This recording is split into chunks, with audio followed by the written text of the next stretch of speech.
Committee on Oversight and Accountability will come to order. I want to welcome everyone here today. Without objection, the chair may declare a recess at any time. I now recognize myself for the purpose of making an opening statement. Welcome to today's hearing of the United States Postal Service. I want to thank you, Postmaster General DeJoy, for appearing before the committee today. And I also want to thank Post Service Inspector General Tammy for being here as well. It has been 3.5 years since Postmaster General DeJoy issued the Delivering America Plan, and 2.5 years since the Postal Service Reform Act was signed into law. This law may have eased the way for the Postal Service to reform its business model, but it left the details to Mr. DeJoy. Mr. DeJoy has withstood terrible character attacks by Democrats, to include demanding he be tried for treason. I give Mr. DeJoy credit for delivering a plan to fix the Postal Service. Time and space have been provided for him to carry out this work. The difficulty of this task has never been underestimated, as it involves completely transforming the U.S. Postal Service into a modern enterprise. This transformation requires competing with some of the most innovative companies on the planet while fulfilling the universal service obligation to deliver the mail, which is a financial challenge. And Mr. DeJoy started with an organization that had been allowed to fall into disrepair. And I don't think I need to remind anyone in the committee about the disrepair the Postal Service was in prior to Mr. DeJoy's appointment as Postmaster General, because this committee has legislative jurisdiction over the Postal Service, and we had many hearings where former Chairman Elijah Cummings and then subcommittee ranking member Mark Meadows joined together in publicly criticizing Mr. DeJoy's predecessor for never even coming up with a plan to reform the post office. However, the Postal Service's financial solvency today continues to be a major concern. The Postal Service is hemorrhaging red ink. This year's loss was almost $10 billion. Next year's loss is projected to be $6.5 billion. And with each loss comes an explanation of how much it was, how much of it was out of your control. Inflation caused by President Biden's out-of-control government spending is one factor, but it's not the only factor. When you predicted the Postal Service could break even, did you not foresee some of these other issues? This includes the civil service retirement obligations, which may be as much as $14 billion. In Mr. DeJoy's testimony, you stated, sir, how you often have been burdened with excessive oversight, to include letters from Congress. Believe me, nobody is more aware than I am of the concerns and frustration about the Postal Service from members of Congress than me. I can't walk down the hall without one of the 434 colleagues of mine giving me a Postal Service horror story. But it comes with the territory. And while this committee is charged with oversight of the Postal Service at an operational level, we are all members representing our constituents. And the people of Western Kentucky have not been immune to problems that seem to stem from efforts to change postal operation. For example, in Crittenden County, Kentucky, the Postal Service was delivering bills after they were due. And after being told the county of Crittenden was the problem, it turned out the problem lay with the Postal Service. And as the postal network changes, large amounts of mail from Western Kentucky sat in Louisville before finally being sent to Nashville to be sorted. When problems like this occur, members are going to continue to reach out to the Postal Service, just as I did. There are positive signs, such as increased revenue and reduced work hours, but we're eager to hear where all this is going. And there are things that Mr. DeJoy is trying to do in-house that would be better left to the private sector. The Postal Service has added over 100,000 career employees, but personnel costs and retirement expenses are huge liabilities. This isn't going to work unless we look for ways to do more with fewer people. That's what the theme of this last election, and I think the theme of this new administration is going to be, how to make government more efficient. We must also address election mail and ballot delivery. We appreciate the effort of Mr. DeJoy and your employees in delivering election mail and ballots during this year's election cycle, as you have done in every cycle since you've been Postmaster General. But the job to get mail and packages from point A to point B, and it's not to serve as de facto election authority. And while the Postal Service gains revenue delivering election mail, it also creates an immense burden, not just in terms of resources, but also reputational risk. This committee and then the House recently passed legislation requiring barcoding on ballots. That was sponsored by Ms. Porter from California, our Democrat colleague. This bill will add much needed but not complete transparency to ballots as they travel through a portion of the postal network. But when extraordinary measures kick in, there's a gaping hole as ballots are no longer scanned regardless of whether they have a barcode. And in California, for example, ballots can be accepted long past Election Day as long as they're postmarked. It leaves postal employees in the position of applying this postmark. To me, there's too much room for bad behavior in that scenario, or the accusation of bad behavior.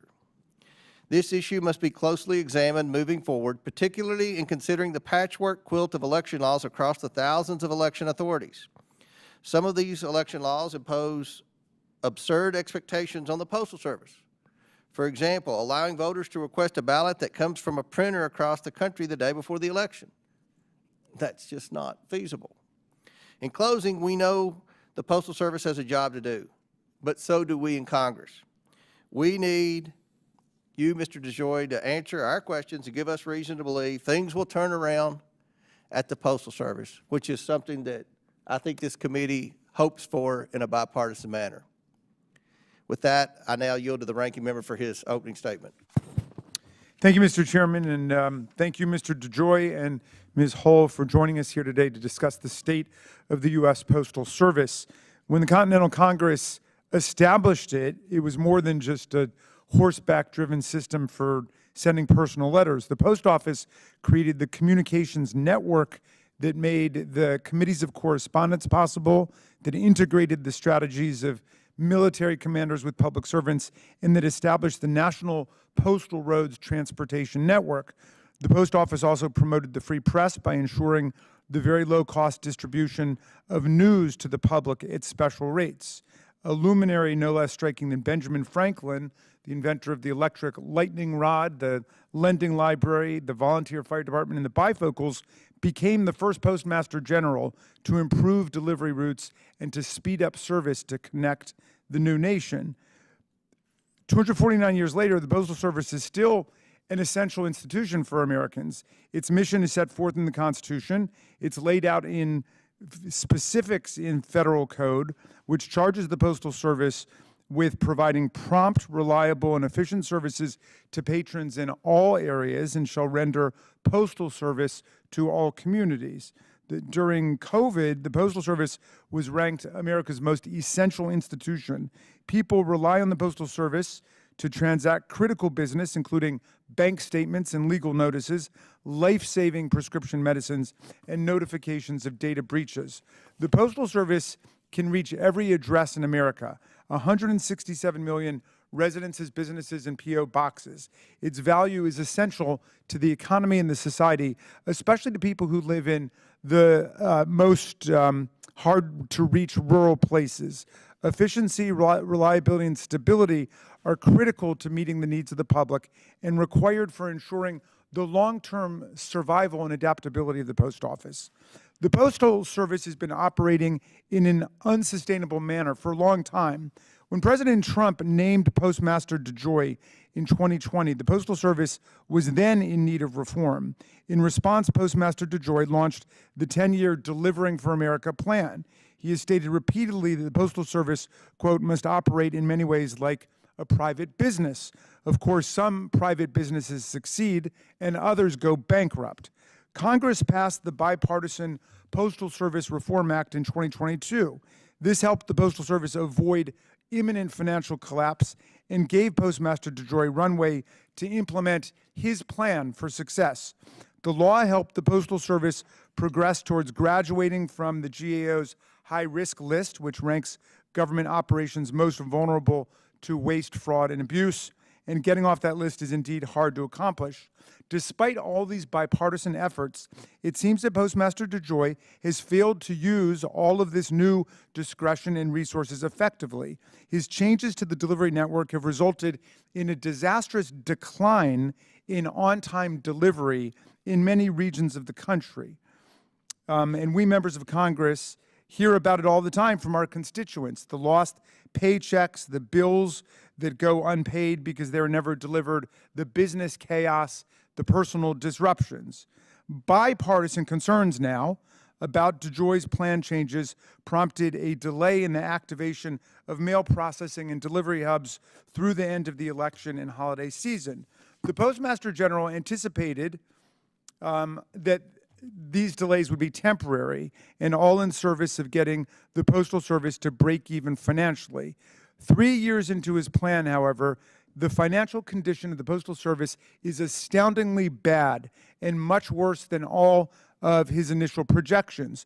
Postmaster DeJoy projected in his original Delivering for America plan that the Postal Service would reach break even by 2023 or 2024. Instead, the Postal Service's net loss of $950 million from operations in FY 2022 increased to a whopping $9.5 billion net loss in FY 2024. That's a 900% increase in the Postal Service's losses in a 2-year time span. Postmaster DeJoy's Delivering for America plan changed delivery standards for first-class mail from 2 to 3 days to 3 to 5 days.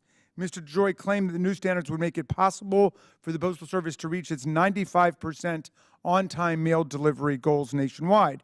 Yet today, not a single one of the 50 Postal Service districts in the United States is meeting the Postal Service's self-designed 95% service standard. Meanwhile, the Postal Service increased prices for mail and packages in July. Another price increase for packages will go into effect, incredibly, in January of next year. In other words, under Mr. DeJoy's leadership, Americans are paying higher prices for worse service. More than 3 years into Delivering for America's implementation, with more than 150 ongoing projects initiated to meet the Postmaster's goals, customers are still seeing a decline in mail delivery service, and they're paying higher costs for it. The Postmaster General's plan isn't working, but Mr. DeJoy continues to drive everything in the wrong direction. In the last month, the Postal Service announced its intention to lower service performance targets for FY 2025 by as much as 15% among certain first-class mail products, the lowest performance targets ever, excluding the COVID-19 period. Mr. DeJoy's leadership of the Postal Service is an alarming example of what we may see coming in the next term, sticking to the mega playbook of treating essential government functions with cavalier recklessness and ignoring the differences between a private sector company and a public good. I do want to take a moment to recognize and applaud the valiant efforts of postal management and employees to deliver election mail during the 2024 election season. I also want to commend Inspector General Hall for the office's exceptional audit work during the election season to ensure the Postal Service had ample resources and insights to promptly deliver election mail and make adjustments where necessary. When the Postal Service meets its mission, America benefits. And my colleagues and I all want the Post Office to work for our constituents and our communities. As the Postal Service works to build a resilient operation, it must fulfill its obligations to the people and ensure that we all have reliable mail delivery as a pillar of a successful American economy and society. I look forward to today's interaction, and I yield back to you, Mr. Chairman. Ranking member yields back. Today, we're joined by the Honorable Louis DeJoy, who has served as Postmaster General of the United States Postal Service since May of 2020. I'd also like to welcome Tammy Hull, Inspector General of the United States Postal Service, Office of Inspector General, a role she has held since November of 2018. Pursuant to Committee Rule 9G, the witnesses will please stand and raise their right hand. Do you solemnly swear or affirm that the testimony you are about to give is the truth, the whole truth, and nothing but the truth, so help you God? Let the record show that the witnesses answered in the affirmative, and thank you all. You may take a seat. Before we begin with opening statements, I ask unanimous consent for Representatives Clyde and McCormick of Georgia and Representative Budzinski of Illinois be waived on to the committee for today's hearing for the purpose of asking questions. Without objection, so ordered. We appreciate you all being here today and look forward to your testimony. Let me remind the witnesses that we have read your written statement and it will appear in full in the hearing record. Please limit your oral statements to 5 minutes. As a reminder, please press the button on the microphone in front of you so that it is on and the members can hear you. When you begin to speak, the light in front of you will turn green. After 4 minutes, the light will turn yellow. When the red light comes on, your 5 minutes have expired, and we ask that you please begin to wrap up. I now recognize Postmaster General Louis DeJoy for his opening statement. Good morning, Chairman Comer, Ranking Member Raskin, and members of the committee. I appreciate the opportunity to once again discuss the significant progress the U.S. Postal Service is making in accomplishing the objectives identified in the Delivering for America plan. When I agreed to take the role of Postmaster General, the nation was in the beginning of a pandemic and the Postal Service was in an organizational crisis, facing a diverse array of challenges that put the organization on an accelerating and near-term trajectory to financial and service collapse. The Postal Service had lost almost $90 billion, was projected to lose another $200 billion over the next 10 years, and was about to run out of cash before year-end. Over 31,000 facilities were in shockingly horrible condition, with over $20 billion in deferred maintenance and were ill-equipped for modern-day tasks. We had not met our service standards in almost 10 years, had not reduced work hours in over 8 years, despite significantly reduced volume. More explicitly, over 57% of our 31,000 post offices did not cover the cost of the people that worked at them, and 76% of our 235,000 delivery routes lost money. This all came to a crushing blow in peak holiday season of 2020, 3.5 months into my tenure, when we were overwhelmed and dramatically impacted service throughout the nation for many months. Service scores across the board sank into the 70s for an extended period of time. We were a dysfunctional organization with poor operational processes and discipline, declining product volumes, and alarming employment practices. We were void of strategy, vision, and resources. Yet, as with today, we were high on demands, regulation, critique, and resistance to change. Oddly enough, there wasn't a plan in sight at that particular point in time, anywhere from anyone to address the issues, even though it was going on for over a decade.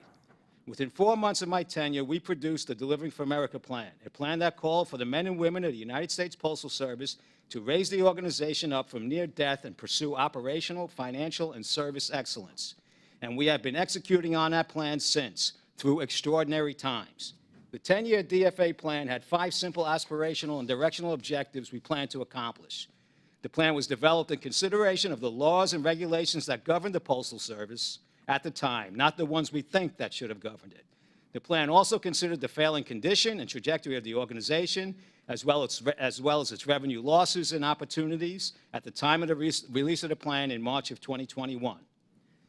Finally, the plan, when developed and as it is being implemented, considered the relevant attributes of our evolving economy, geography, public policy, marketplace, and competitive landscape as we knew it.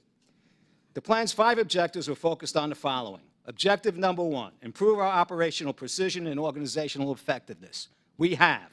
After much reorganization and sweeping operational infrastructure initiatives, we have made great gains towards replicating throughout the Postal Service the ingenuity and competitive spirit of the best in private companies in America. The change in culture, combined with our commitment to public service, will serve us well into the future. Objective number 2, reducing our cost of performance. We have. Reversing our loss trajectory by reducing 45 million annual work hours, approximately $2.5 billion, and transportation costs of over $1.5 billion annually, thus reaching the self-help goal, cost takeout goal of $30 billion over the 10-year period identified in the plan. Objective number 3, creating reliable and affordable service. We have. By September of 2023, service for most product categories reached 93% on time and were well in reach of our stated goals of 95%. And we still had some of the lowest postage rates in the world. However, the cost to achieve this under the existing infrastructure and service standards was not sustainable. Objective number 4, Growing our revenue and margin on our products. We have. Revenue growth has exceeded our plan by over $24 billion, with significant gains in competitive products dramatically outpacing the projections in the DFA plan. Objective number 5, creating inspired, productive, and long-term career paths for our employees. We have, by reversing unfavorable practices with our pre-career workforce, improving our working conditions, and liberating and inspiring the managerial workforce to collaborate and simply do better. In addition to all these initiatives and accomplishments, there was another goal of which you are aware, Mr. Chair.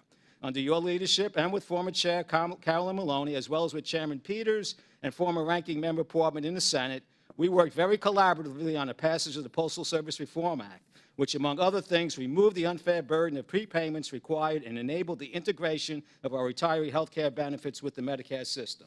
Again, thank you and the Congress for your efforts in this important legislation. After 3 years, we are a different organization today. We have initiated reforms in nearly every aspect of the Postal Service, including operations, maintenance, logistics, procurement, sales, marketing, technology, products, government relations, communications, and personnel management.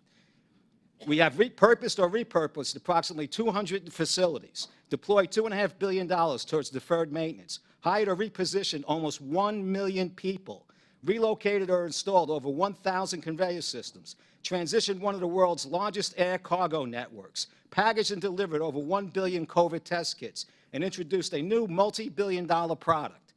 We did all this while delivering 400 million pieces of mail daily, 6 days a week, to 167 million addresses spread across half the planet under rules, regulations, and processes designed by bureaucrats of the 1970s for a different social and economic America. I am proud of the work we have accomplished, and I'm impressed by the commitment, talent, and tenacity of our people as they work hard to make the Postal Service the best in commerce and public service for many years to come, a unique opportunity we have and as the Congress intended when they created us. What we haven't done, Mr. Chair, is break even. The planned initiatives accomplished did not overcome the rescue and recovery of our operations, the 20% inflation we experienced, as well as the dramatic rise in our mismanaged federal government retirement costs and other compensation benefits. About 90% of our 2023 loss of $6.5 billion was due to this substantial, unplanned, unable to be forecasted increases in our costs in these areas. Nevertheless, under these conditions, we still reduced our projected 10-year losses from approximately $200 billion to slightly under $80 billion. We are now taking additional aggressive actions to further reduce our operating costs by $5 billion annually and grow our revenue an additional $3 billion annually, as identified in my letter to the President and congressional leadership on January 10, 2024. These initiatives are aligned with the requirements spelled out in the Postal Reform Act to deliver mail and packages 6 days a week through an integrated network. This requires the continued realignment and equipping of over 31,000 facilities, the rerouting of over 50,000 truckloads a day, the effective utilization of over 200 aircraft routes a day, and inspiring and changing the operational and organizational culture of over 600,000 postal employees. I am confident in our ability to accomplish all this. It will also require a change to our service standards and business rules to reflect the modern-day use of the Postal Service and to continue to liberate us from the reckless demands and regulation and mindset that has destroyed this organization over the past 19 years. The American people mailed 59 billion pieces of first-class mail in 1999. Last year, they mailed less than 12 billion.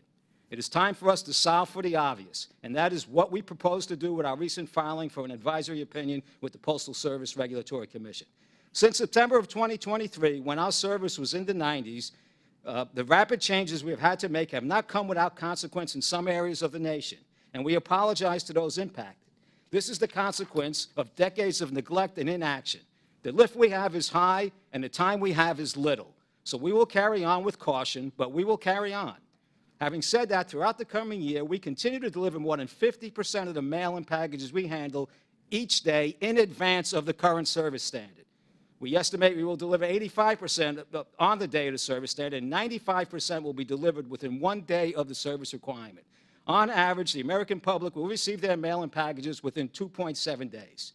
As you know, the basic mission of the Postal Service and our fundamental statutory obligation is to provide high-quality postal services in a financially sustainable manner. Under this structure, it is my job not just to deliver the mail tomorrow, but to transform the Postal Service into an organization that can provide quality postal services in a financially sustainable manner for years to come. We are working feverishly to correct for the past, overcome the economic, political, and competitive hurdles we face today, and yes, correct for our own missteps as we engage in this massive task.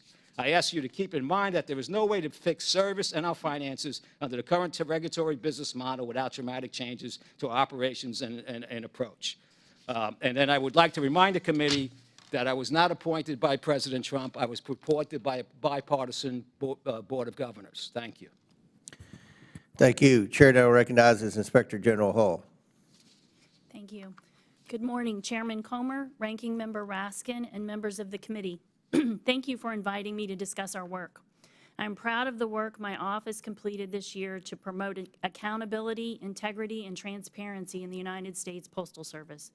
We conducted extensive fieldwork around the 2024 election from late September through the week of the election, making more than 1,000 visits to processing plants and delivery units in all 50 states and the District of Columbia. We reported issues our teams found in near real time to Postal Service management, and we followed up with weekly reporting to postal executives, the Board of Governors, and to committee staff. Overall, the Postal Service was very responsive, and this collaboration supported a successful election cycle. We will issue a report summarizing our findings in the spring. Beyond the election, we have continued to promote transparency and accountability through our audits of the Delivering for America plan and the Postal Service's response to mail theft. We've also fought fraud and abuse through our investigations, finding and arresting postal employees and outsiders who collaborate to steal checks, credit cards, and use the postal network to traffic narcotics. Our data indicates that we have thousands of actionable criminal complaints for which we have insufficient resources to investigate. To continue our critical oversight for the American public, we need a budget that keeps pace with inflation and grows when needed to address serious risks. We appreciate your continued support in this area. Next week, we plan to issue a report on the early impacts of the Postal Service's transportation optimization effort that alters when collection mail is picked up at certain post offices. Our report will identify service reductions that resulted in the communities where the changes occurred. Consistent with our previous work, this report will note the critical need for increased transparency around these operational changes and their expected impacts. We believe the Postal Service needs to significantly improve communications with the affected communities so that the American public has accurate information about the changes they will experience and the service levels they should expect. Earlier this year, we reported similar concerns in our work on the implementation of the Delivering for America plan.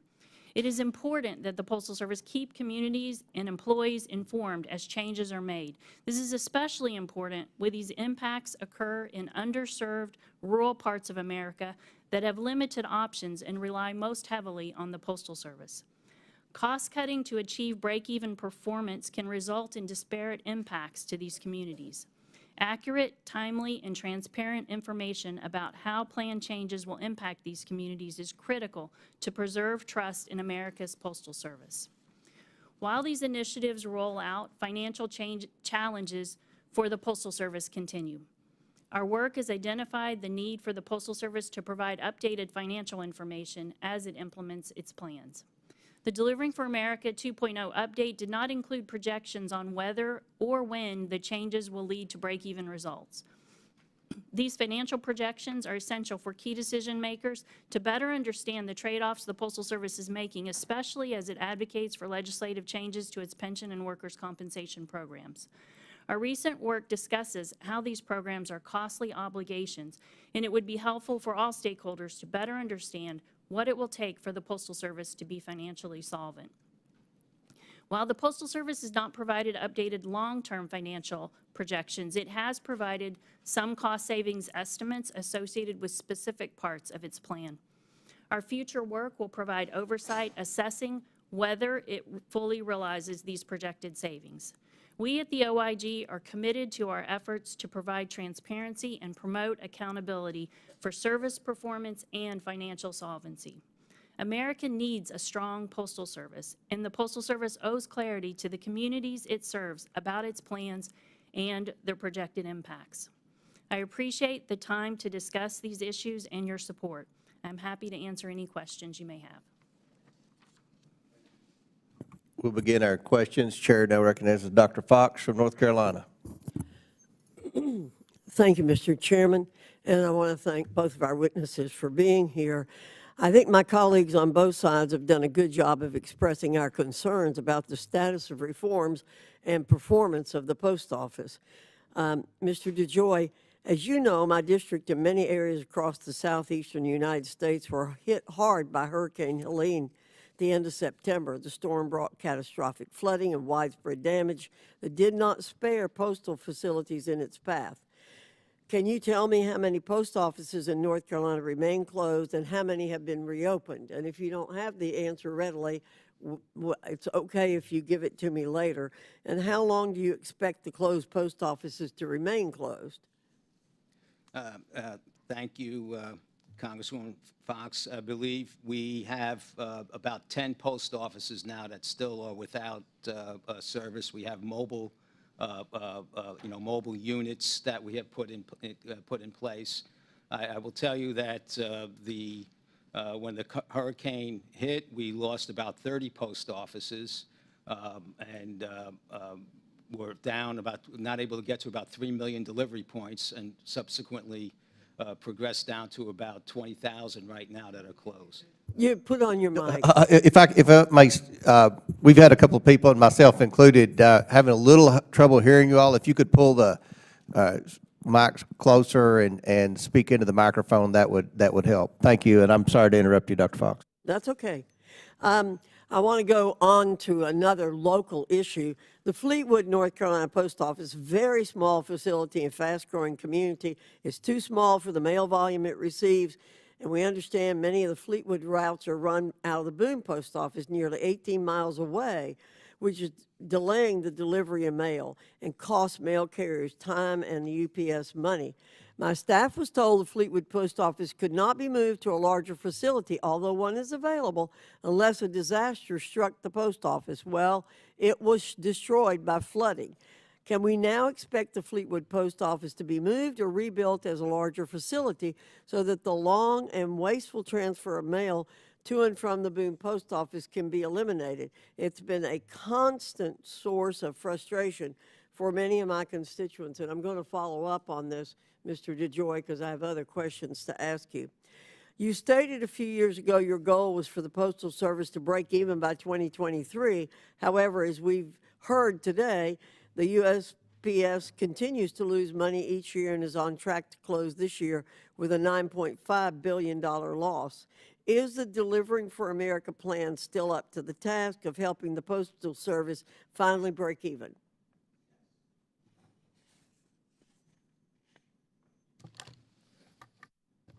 Look, we just issued Delivery for America 2.0, which is just reinforcement of the initiatives that we have to improve operational performance, recognize the diminishing mail volumes that we are handling in the marketplace, and reclaiming our position in the package business. So I'll drive to reduce cost, grow revenue, so we can put more product into our carriers' bags, which have to go to 161 million addresses 6 days a week, which by law, okay, which is over half our cost, which is a pretty fixed environment. So we are pursuing these initiatives. We have introduced new products that have grown package revenue significantly, and have other products coming down the line once we get the network in order and the changes in the service standards that we need. So absent other extraordinary issues that face us, this is the best plan that I've seen around town in a long time. We will get $5 billion out of additional cost, and we will grow our revenue by additional $3 billion. And if the OIG wants to put a forecast in as to when we will break even, she has those numbers, she can do it. Thank you, Mr. DeJoy. Yeah, I use the post office a lot. I send out a lot of mail every week from my office, from me personally. So I'm very acutely aware of the service, the time, and the cost. At what point do increases in postage rates start destroying demand and decrease the volume of mail to economically unsustainable levels? And you've said you're going to raise postage rates to the extent possible. how do you determine what constitutes, quote, the extent possible? So we have operated under a defective pricing model for 15 years before my time. Mail volume had cut in half. The PAEA froze prices to inflation, and the mail volume got cut in half, and we were not allowed to raise our prices to the tune of $50 billion that the organization was not able to raise their prices. When I got here, we finally got the approval to raise prices, and we had 20% inflation, of which I get to charge prices after we incur the inflation. I'm always in arrears. 75% of the price increases that we charge were due to inflation and were not at the inflation rate. An organization like ours, which has labor and physical distribution assets, that would have been negligent not to do any price increases, especially after 50 years. We are trying to reduce our costs significantly, okay, and grow our revenue to create an integrated mail and package network that winds up funding the delivery of mail into rural communities like yours. Okay? That is the strategy we're working on. Thank you, Mr. Right DeJoy. I'm way over time. I apologize, Mr. Chairman. Thank you. Chair recognizes ranking member. Thank you, Mr. Chairman. So, Mr. DeJoy, your plan promised Americans excellence in delivery, but the Postal Service is now operating below its 95% target service standard nationwide in every single one of the 50 postal districts in America. The service performance in my state of Maryland for first-class mail has remained significantly below the national average, which is 89%.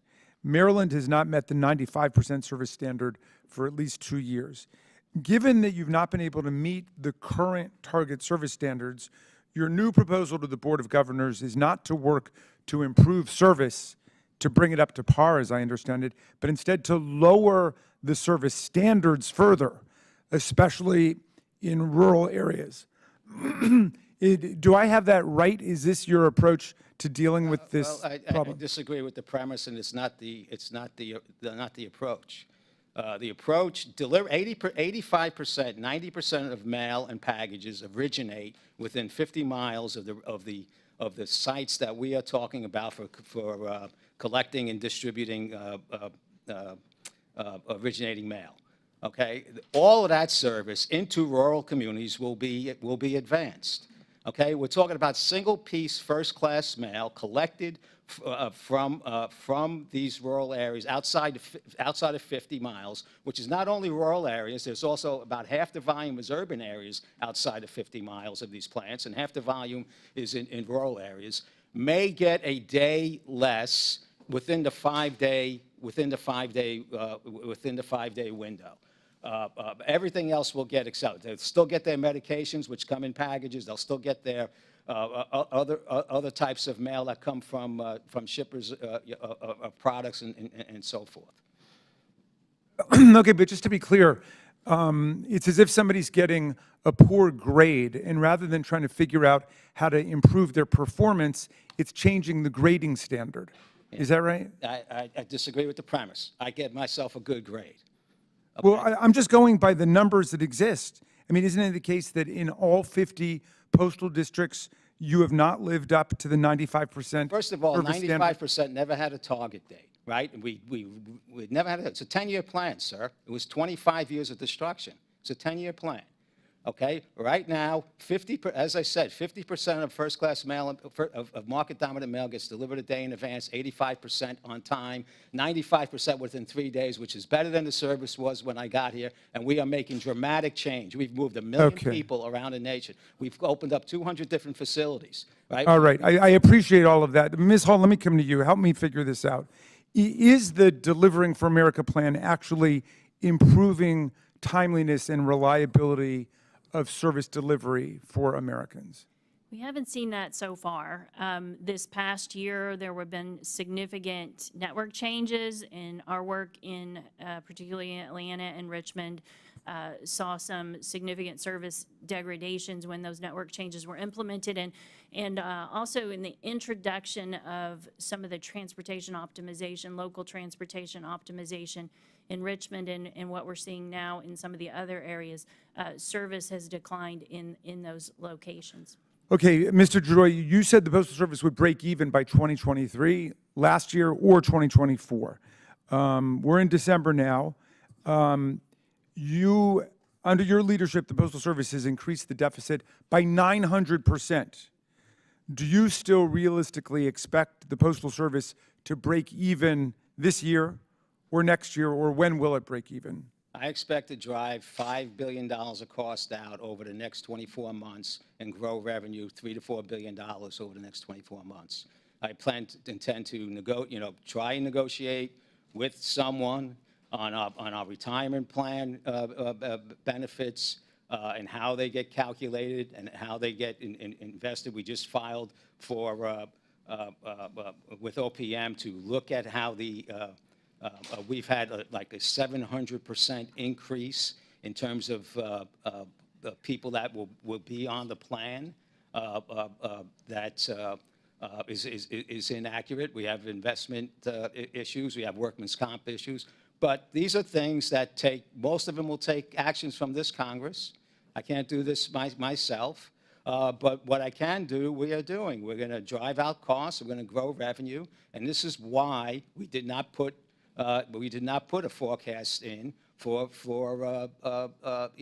when the break even was, because it's not something we can do ourselves. All agencies don't put in how they're going to use it, if they're going to break their budget or not. We put it in at that particular point in time for a variety of reasons, but we're working to drive out costs and grow revenue. So do you regret now having set that break-even point at 2023 or 2024 when you first set this out? So there's a lot of things I regret sitting here, okay? I was here 3.5 months. I had projections. I had an understanding of what the operation was and should have been doing, right? I had a board. We sat down and we put something together that said something that had been that lost $100 billion over the last 10 years, right, which and was more broke than one could even imagine. Okay, we put a number together and we went for it, and we got a lot done, and we're still getting a lot done. Okay, and can you break even without Congress's help? Are you saying you need Congress's help to do it now? I think it's good. Next year, I'll have 600,000 people on my payroll, maybe 610. I'll have 720,000 on my retirement plan. That's a problem.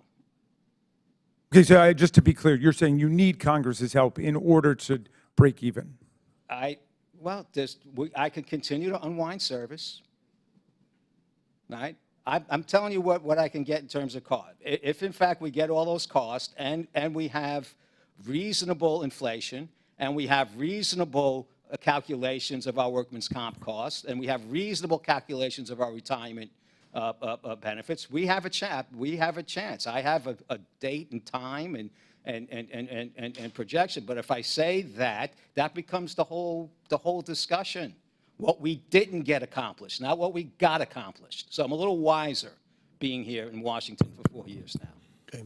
Gentlemen, Thanks. time's expired. Chair recognizes Mr. Groffman from Wisconsin. Thank you. Always great to talk about the Postal Service. Used to collect stamps. Just to give you a little history. The last 3-cent stamp was in 1958, the Mackinac Bridge stamp. So there you are. Now, you said that your first-class stamps are lower than other countries. I wasn't aware of that. Could you give us a little story as to where the first-class stamp is today in, say, Canada or Mexico or the UK? UK is about $2. $2 for a stamp. Paris, Europe's in the $2 range, $1.50. I'm sorry. What's Canada and Mexico? I don't know. I can get you a chart, but we're at the bottom. We're down with Ecuador in countries like that. Most of the industrial world is in the $1.50 plus range. Okay. Overall, well, next question. Are there any requirements with regard to electric vehicles for the post office?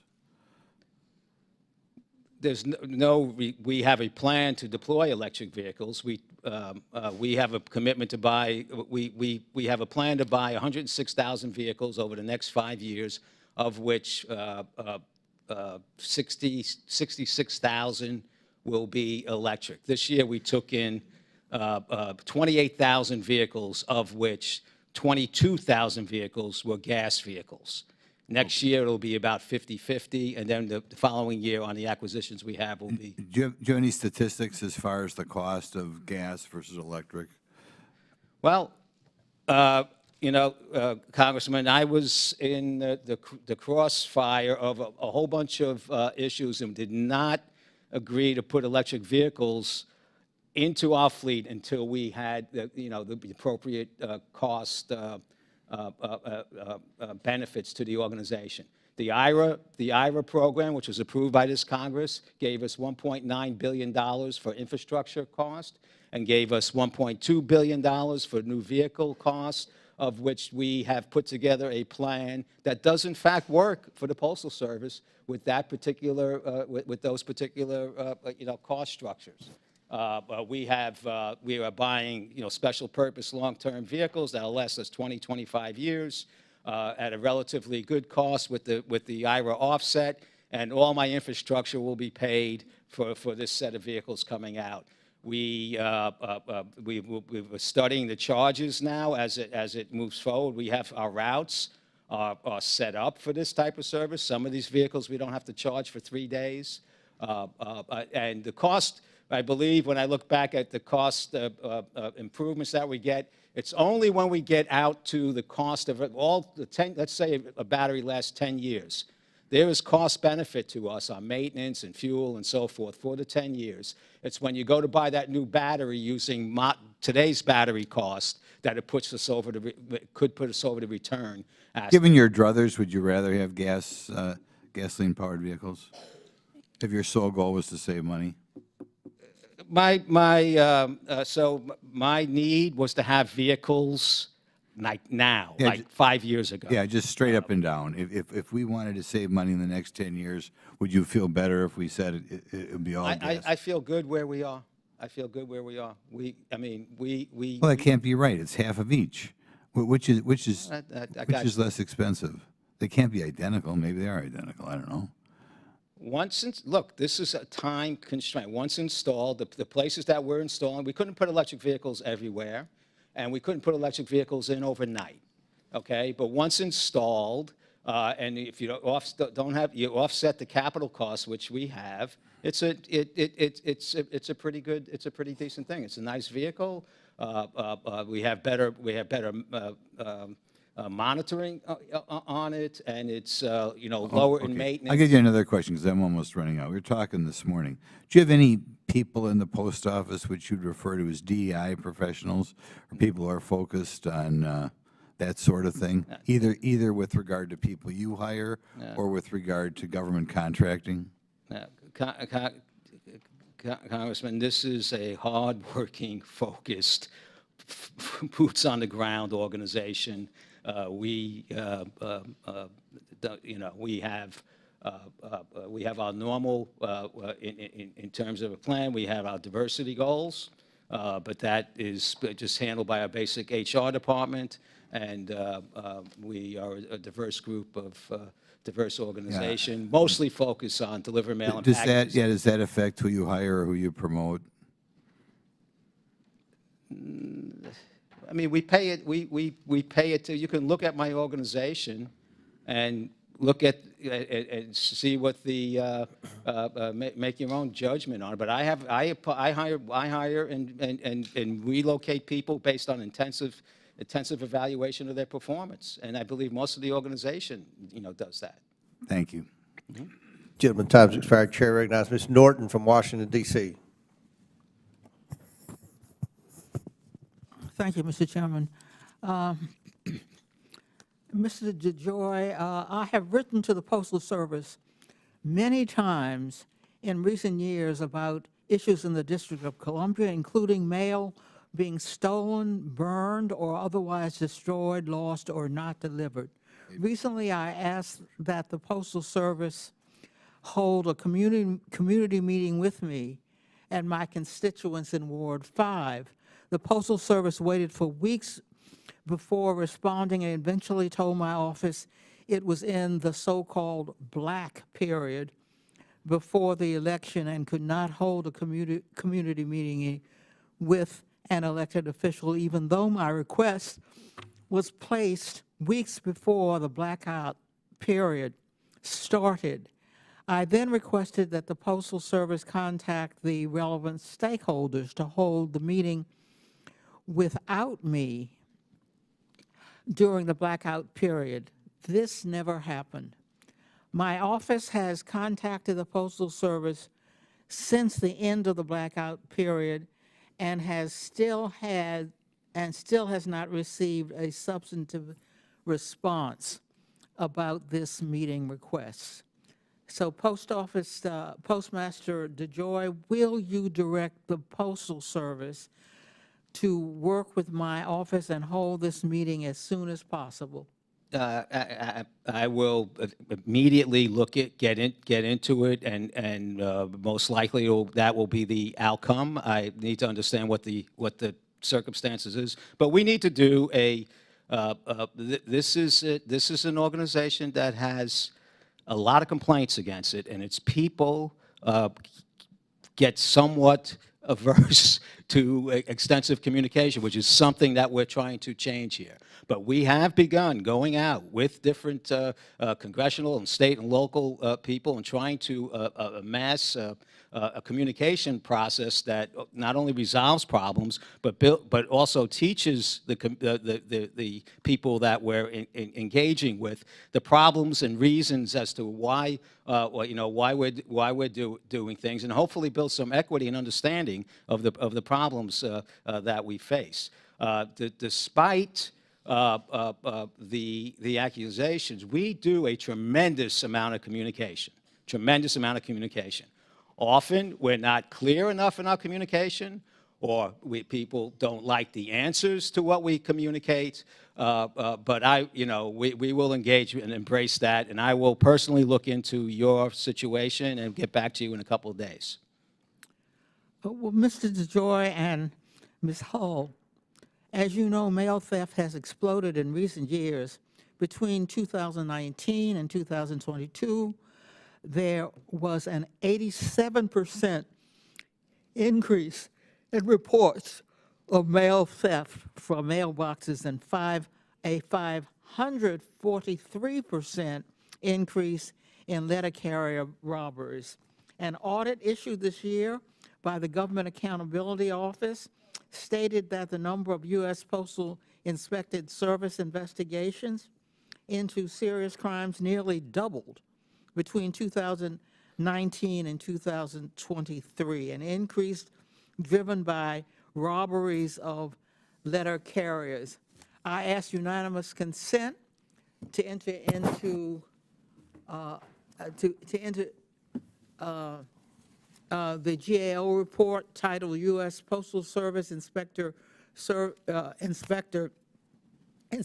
Service should document its law enforcement workforce decision-making process. Without objection, to ordered. Thank you. In the District of Columbia, my constituents are continuing to experience mail theft, including check fraud. Postal theft endangers our hardworking postal employees and our constituents who have had money stolen and are missing important packages and mail. Ms. Hull, what is the effect of the rise in mail theft on letter carriers' safety, health, and well-being? Yeah, I think the mail theft explosion is, as you said, very concerning, and and definitely has an impact and raises issues with letter carrier safety.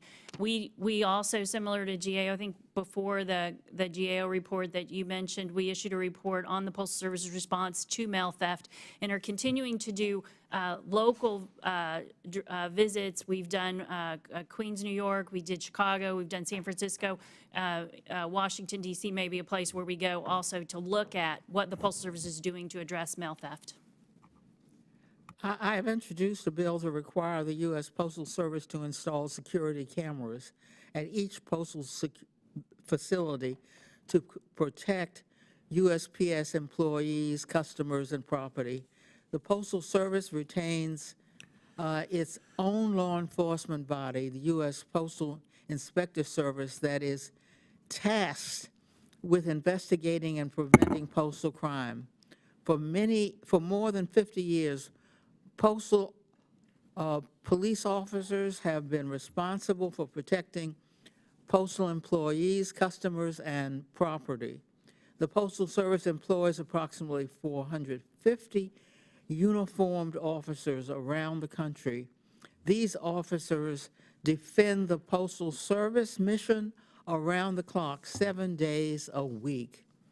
It is more important now than ever that the Postal Service retain the ability to adequately investigate postal crime.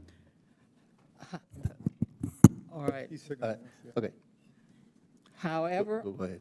However, in 2020, soon after Mr. DeJoy became Postal General, the Postal Service, and here I'm quoting, declared that postal police officers should no longer be assigned to investigate or prevent mail theft or protection of letter carriers, end quote, except in cases when the theft or violation occurs directly on Postal Service premises. I have co-led on legislation to reverse this directive, Ms. Hull.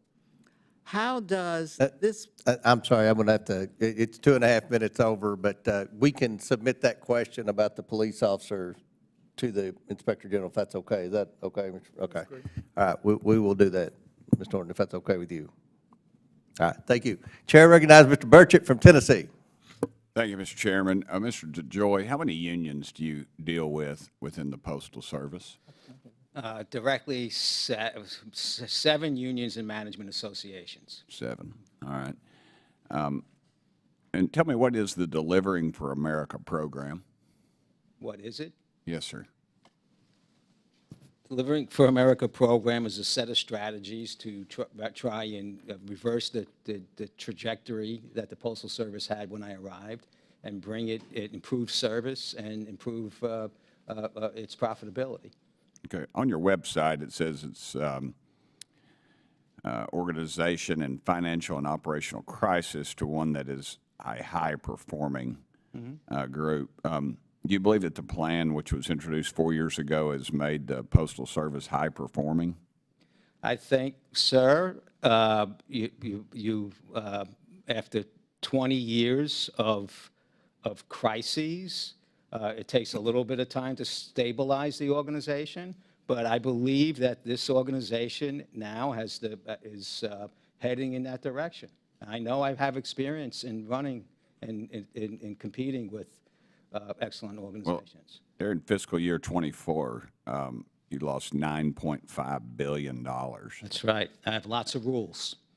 To do what? I have lots of rules.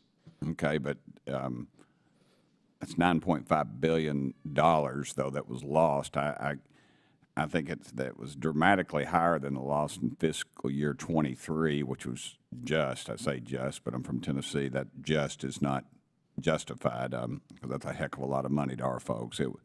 Fiscal year 2023 was $6.5 billion. How do you explain the increase if this is Delivering for America? I have fixed prices. I have fixed service requirements. Define to me what a fixed crisis is. Fixed prices. Price. Okay. Price. Okay. I had 20%. Got hearing aids. I have trouble hearing. My wife says it's selective, but now I have no excuse. And she's right, I don't. We had 20% inflation, and we spent a lot of money trying to get service where it needed to be.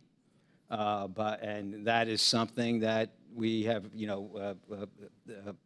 because of our bill not getting some of the reforms that we wanted and the inflation, we've had to, take a different, a different approach now. When do you think the American taxpayer will see a return on the 5-year Delivering for America program?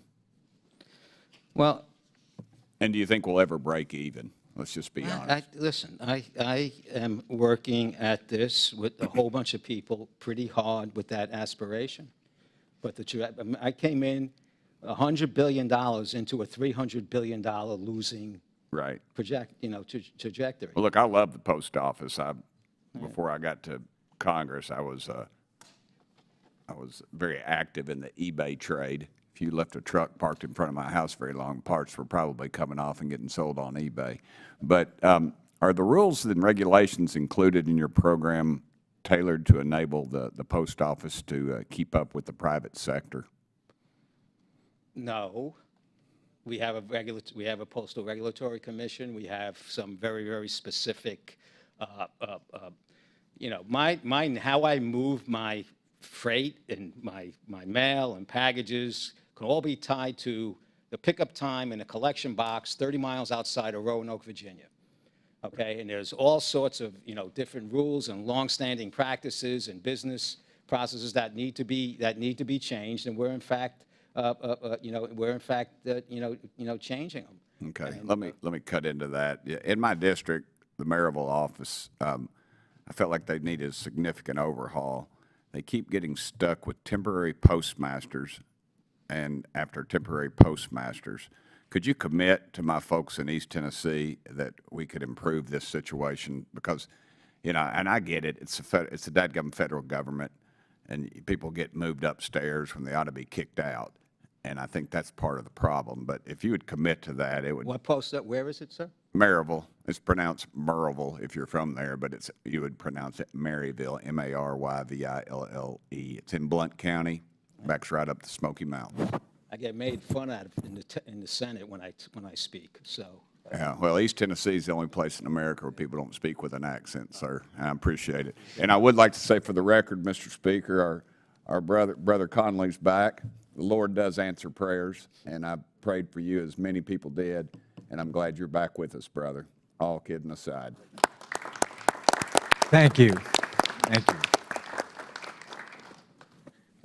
Chair now recognizes Mr. Lynch from Massachusetts. Thank you. Welcome, Postmaster General DeJoy.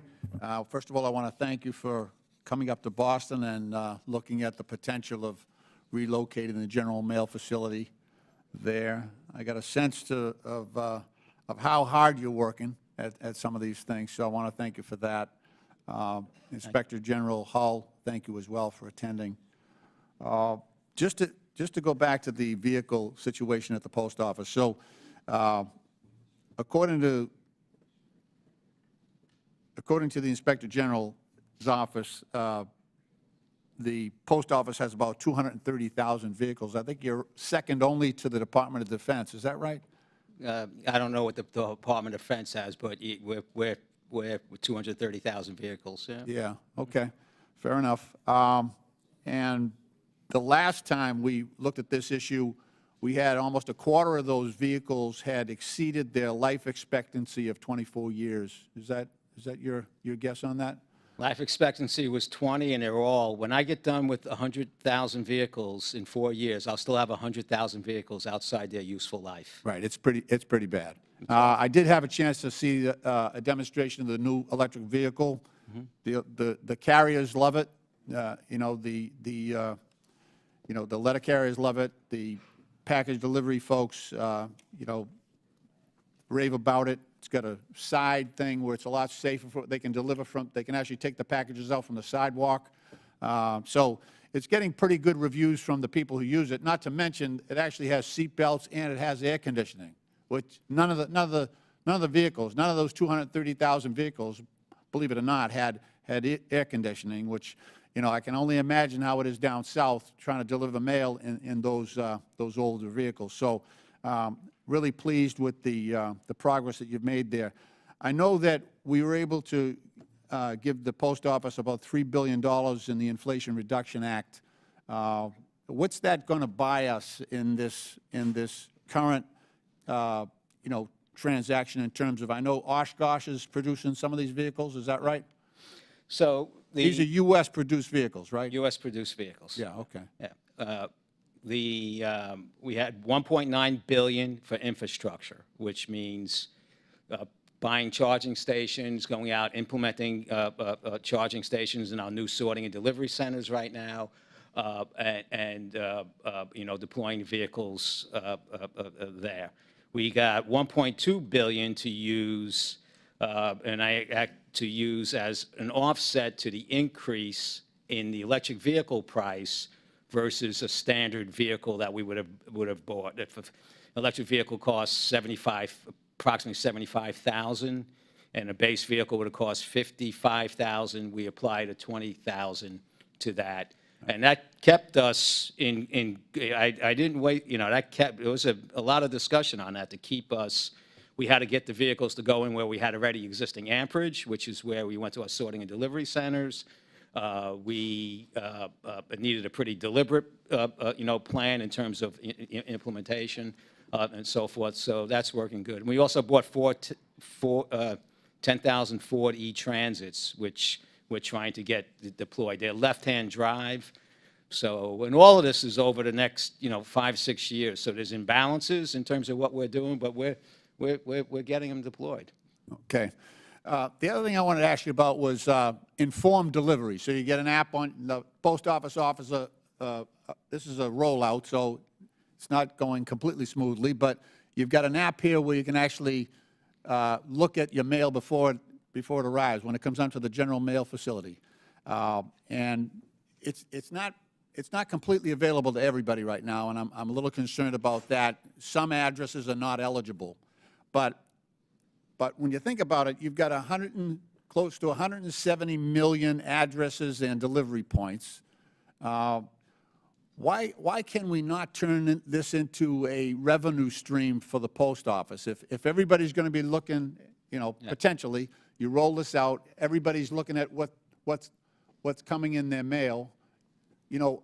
Other companies will want to piggyback on that to advertise when somebody's buying, say, a gardening product or something like that.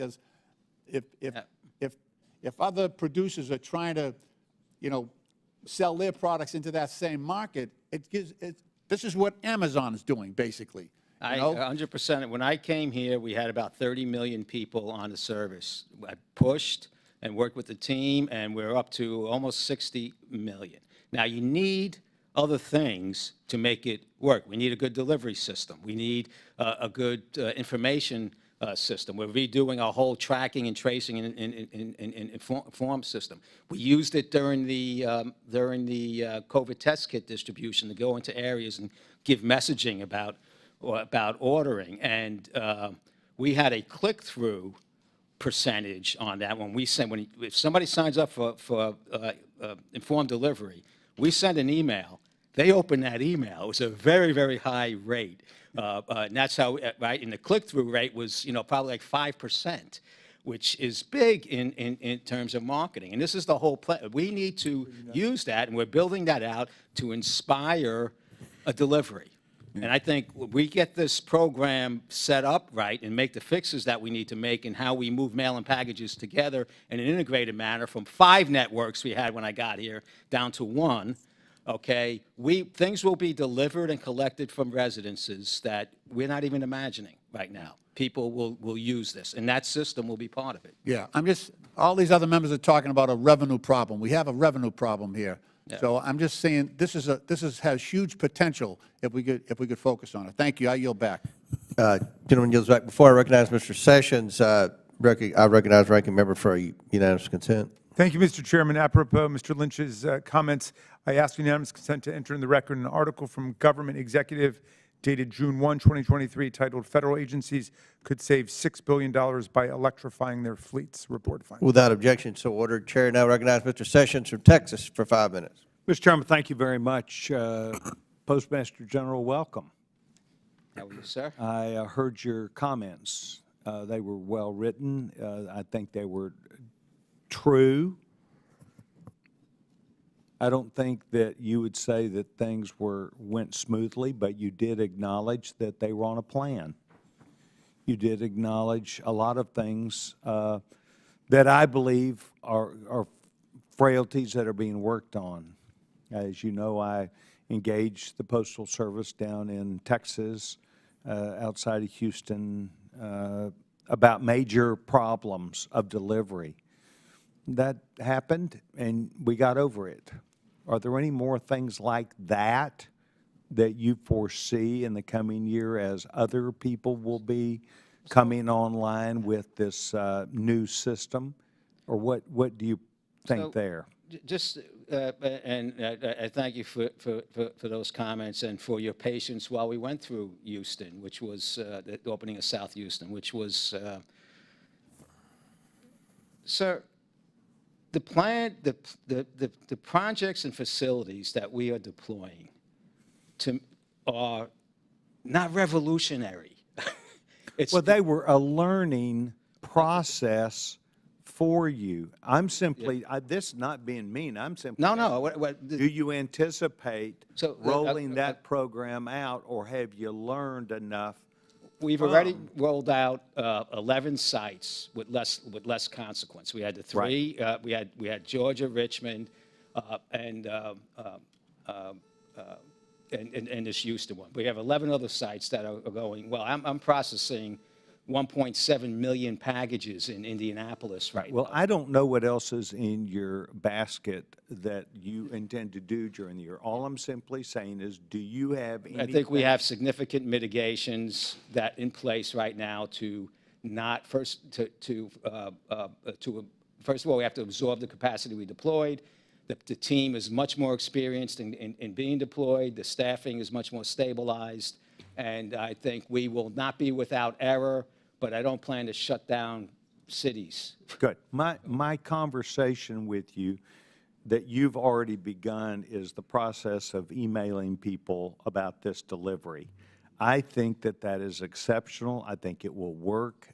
As you know, there are lots of growth areas across the country where the changes in the program that started years ago, but nobody applied, about moving to cluster boxes from mail boxes. I think that could be utilized very well to let people know they had mail somewhere.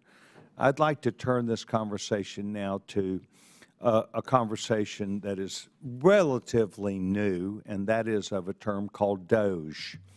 And I'm one of the 3 co-chairmen of the DOGE caucus that is here. And essentially, we're interested in efficiencies, yes, efficiencies mostly, but on the other side of that is saving money.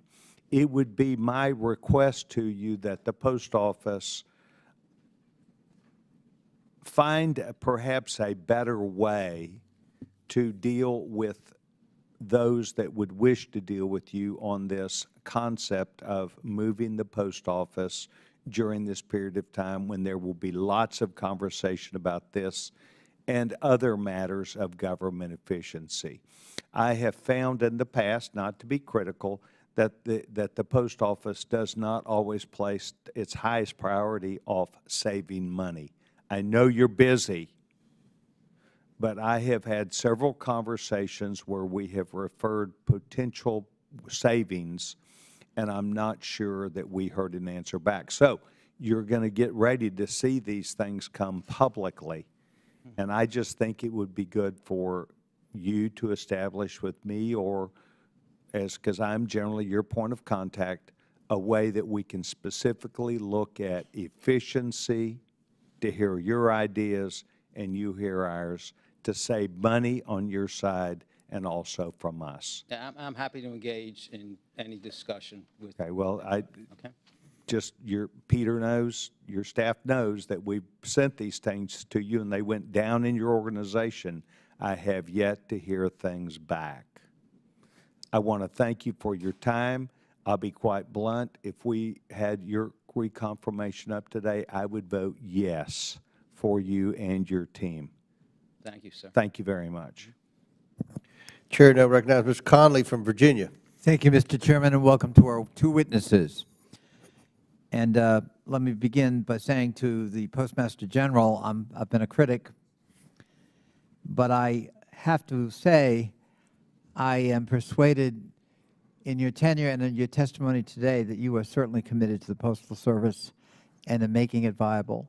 We're not going to agree on a lot, and I'm going to remain critical, but my hat is off to your commitment, and I thank you for that. Thank you, sir. Ms. Hull, the Postmaster General's got a 10-year plan called Delivering for America. Is that correct? And please speak directly into the microphone so we can hear you. Yes, that's correct. Louder. Yes, that's correct. Okay. And did that plan include either a break-even financial position by the end of it or even a slight profit? So the initial plan did. The Postal Service just released 2.0, the updated version of the plan, and the updated version did not include that information. So we had one in 1.0, but not in 2.0. Is that correct? Mm-hmm. Is that correct? Correct, yes. Correct. And why was that? Why would we drop a financial projection of either a slight profit or a break even and be silent about it, apparently? Yeah, I'm not sure about that. I assume there were uncertainties, but that would be a good question for you. Could it possibly be because the plan, in fact, is not working? That would be a great question for Mr. DeJoy. Well, how many rate increases have there been in the last 2 years in the Postal Service? Don't know the answer to that question, but there's Mr. been several rate increases. Mr. DeJoy, do you know the answer to that question? How many rate increases have we experienced? I think 6 or 7. 6 or 7. And what normally the Postal Regulatory Commission, as I understand it, might approve 1, but 6 or 7 would be a little bit out of the norm, would it not? I mean, you made the point that we are below industrial countries' average, and that's a good point. But as you know, that's not how consumers experience it. They experience it, whether they're businesses, package deliverers, or individual homes, they experience it as inflationary relative to what they were paying previously. And 6 to 7 rate increases is a lot. Ms. Hull, the Postmaster General noted that, as did the ranking member, that we're going to lose $9.5 billion projected this year. Is that correct?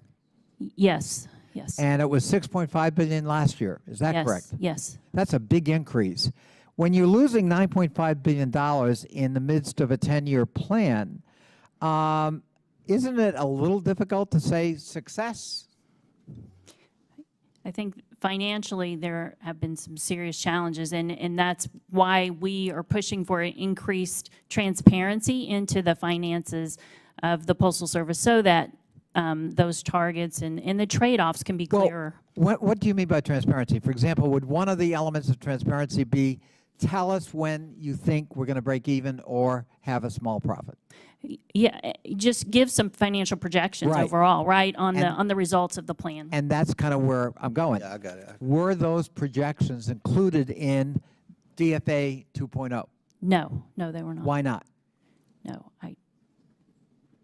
No, I'm asking you, as the Inspector General, did you inquire as to why that was missing? That seems kind of important to me in any financial plan. Right, yeah. When we issued our report on the Delivering for America plan, it was prior to the 2.0 being released.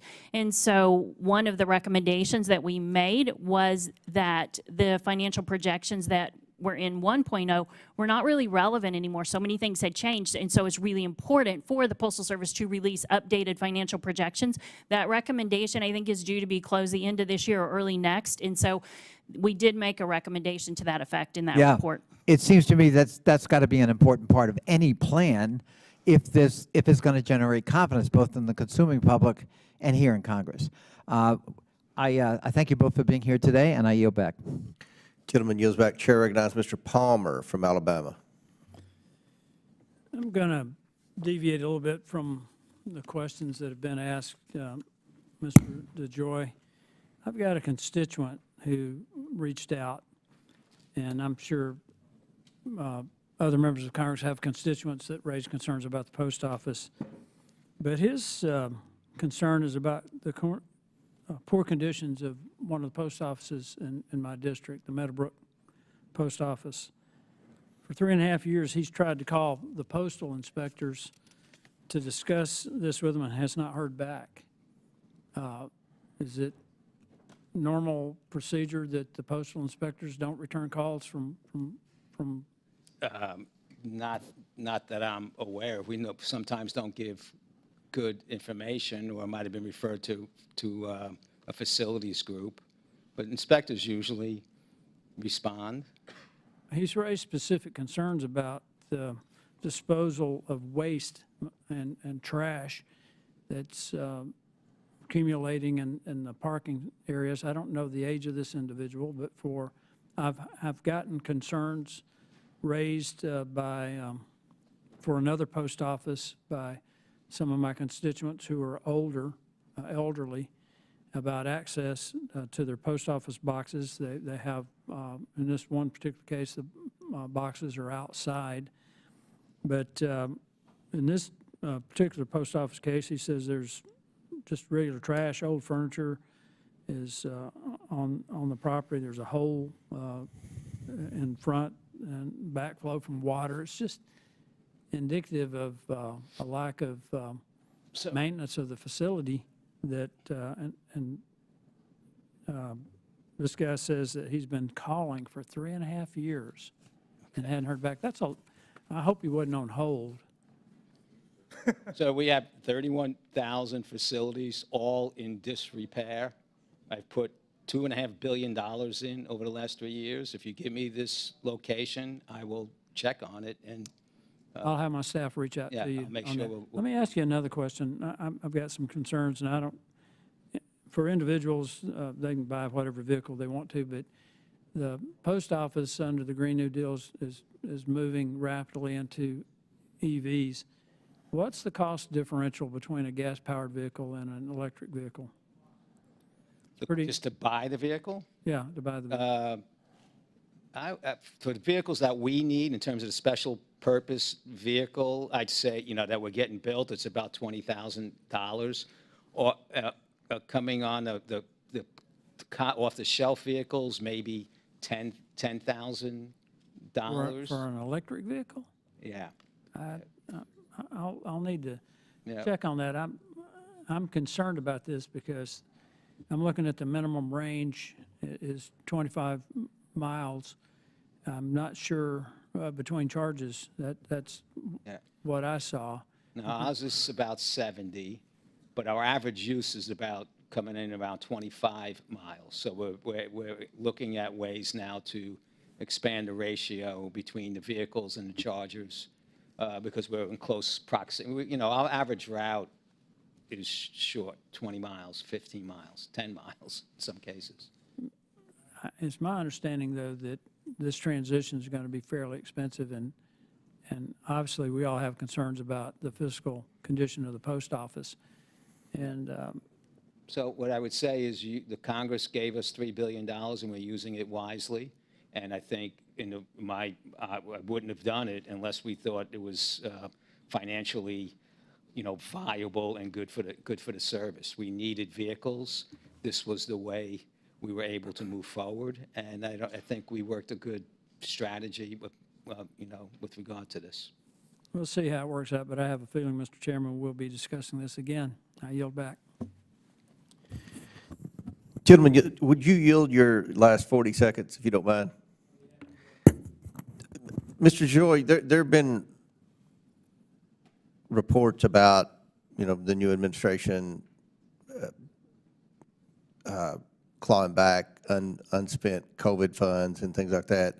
where are we with the funds that were allocated in the postal reform bill that passed this committee in a bipartisan way? And then there were two pots of money I'm curious about, the pot with the postal reform bill and the pot where it had the money in the infrastructure bill for the electric vehicles. Where are we on that? So we'll start with the electric vehicles. That was legislation that was passed. In the Infrastructure IRA. It was bill. given to us. We have that money, and we've made commitments against that money to buy vehicles. We have and to. What percent have you spent? I know you can't spend it all at once Not at because they all, don't but I make have to enough get back electric to you, but vehicles. I would say so there's commitment in terms of plan commitment. That's all spent because that's how, and then there's commitment in terms of contract commitment. There you which go. is some percentage I'd have to get back. Let us know that. Okay, but, All right. with regard to the other one, I'd like to, the postal reform adjustment that was made, there was no cash in that. That was strictly the reversal of the pre-funding Right. Okay. thing that Very good point. okay? All right. Chair recognizes Mr. Kristamorte from Illinois. Thank you, Mr. Chair, and thank you, Mr. DeJoy, for your service. Mr. DeJoy, service standards have unfortunately been going down during your tenure. According to your own performance report for this quarter, I am holding this up. It says, national single-piece first-class mail two-day performance was 85.9% on time, which is a 4.9-point decrease over the same period last year. That's what this quarterly report says, right? Yeah, I don't remember exactly, but if you say so, yes. Yes, sir. And the price of a stamp was 55 cents in 2020, right? Yeah. And the price of a stamp today is 73 cents, correct? Correct? Okay, so we've seen now 6 increases during your time in office. And what bothers me and what some other people have pointed out is not only has the price of stamps gone up so much, these forever stamps have now gone up 6 times during your tenure. That's 46% during a time when you say that inflation has gone up 20%. Something else has gone up, and that's your compensation, sir. Your total compensation was almost $481,000 in your first full year of pay in 2021, and your total compensation in 2024 is $561,000 all in, a 17% increase. Isn't that right? I have no idea. It's right here in your Okay. compensation table, You in your study it. USPS You- report. You pay more attention to it than I do. I doubt that, but let's take a look at this. I promise During you your that. tenure, sir, you have received over $2.1 million in compensation. $2.1 million in compensation just during your tenure. So what bothers me is this. During your tenure, service standards have gone down. Affordability of mail has gone down. Your compensation has gone way, way, way up. And that's deeply, deeply troubling. Let me turn your attention to another issue, which my constituents bring this up to me all the time. Mr. DeJoy, when the mail is not delivered, for whatever reason, you're aware that letter carriers are required to complete a, quote, undelivered mail report, correct? Yes. Let me show you some of the undelivered mail reports that have come to our attention. This first one says, instructed to leave mail behind. Isn't that what it says? I can't see that far. Would you like us to I'll bring it take up your to you? word for it. I'll take Okay. your word for it. Let me show you another undelivered mail report. The report says, instructed to leave mail hundreds of flats. That's what this report says, right? If you say so, I agree. Let me show you another undelivered mail report. Instructed to leave mail behind by management. And then let me show you a fourth undelivered mail report that came to our attention. Do you see this? At the very bottom, it says, quote, "Delivering for America, exclamation point, question mark, laughable." Isn't that what it's saying? That's what you're saying, so I'll take your word for it. Let me show you some images and pictures that came to us, which is highly unusual. We never received these things, but we received it recently. This is what election week looked like in Des Plaines, Illinois' post office with mail that was left behind. Election week. That's a mess. Let's show you another picture. Palatine, Illinois. This is in my district. Parcels piled on high. This is a complete mess and completely unacceptable. So do This you is think not this is delivering new for to my America. This tenure, is sir? This Do you is think this is leaving new to mail my behind tenure? for America. Do you think this did not exist before I got here? This is during your tenure, sir. Let me ask you about a last topic. Are you familiar with, have you walked the halls of Cannon where they show the pieces of art from the high school art competition? No. Okay. When you walk the hall it's called the Cannon Tunnel, there are pieces of artwork that are hung there. All of us pick through the high school art competition a winner and display their artwork for everyone to see. It's one of our biggest sources of pride, for me at least, and I suspect for a lot of my colleagues. Recently, we had a winner declared in my district, and my district office took the art and sent it by priority mail through the U.S. mail, and it was lost in the mail. It was lost in the mail, sir. It was one of the most challenging conversations we've ever had with a constituent. A young teenager who worked her heart out creating a piece of art, and we had to tell her, "We're so sorry. The USPS lost your art in the mail." Sir, this is just one story out of numerous stories in my district of people losing mail or having their mail delayed. That includes medications, that includes Social Security bills, that includes small business payments. Service standards keep going down, sir. Unfortunately, the forever stamps, the cost of them keep going up forever. And the losses and the salaries and compensation are piling up. When you say in this report, delivering for America is working, I respectfully submit you're oblivious to public opinion. Delivering America is not working, and it needs to be returned to sender. Thank you, sir. What would be the alternative you would offer right now? May I answer the question? Sure. I think you got to live up to the service standards that the American public expects of you. Those are the service standards that you publish, that you keep lowering on this piece of paper here. This is a joke. It says here, pre-sort overnight delivery of first-class flats. The standard is 95% on time for 2024. This year, it's gone to 80%. That is ridiculous. That's not overnight mail anymore. That's kind of overnight. It might be two-night, three-night. It might be never at this point. Those standards would not. That's unacceptable. That is not an accurate comparison. Pre-sort mail is not at 80%. It's right here. Well, I don't know what you got then. Maybe I take back everything I said I agreed to. First-class flats, overnight, 95% is the target on-time delivery for fiscal year 2024. Do you not agree with that? Do you disagree with that? I don't remember. So I'll say okay. Okay. This is your enclosure from this latest report, fiscal year 25 market dominant performance targets.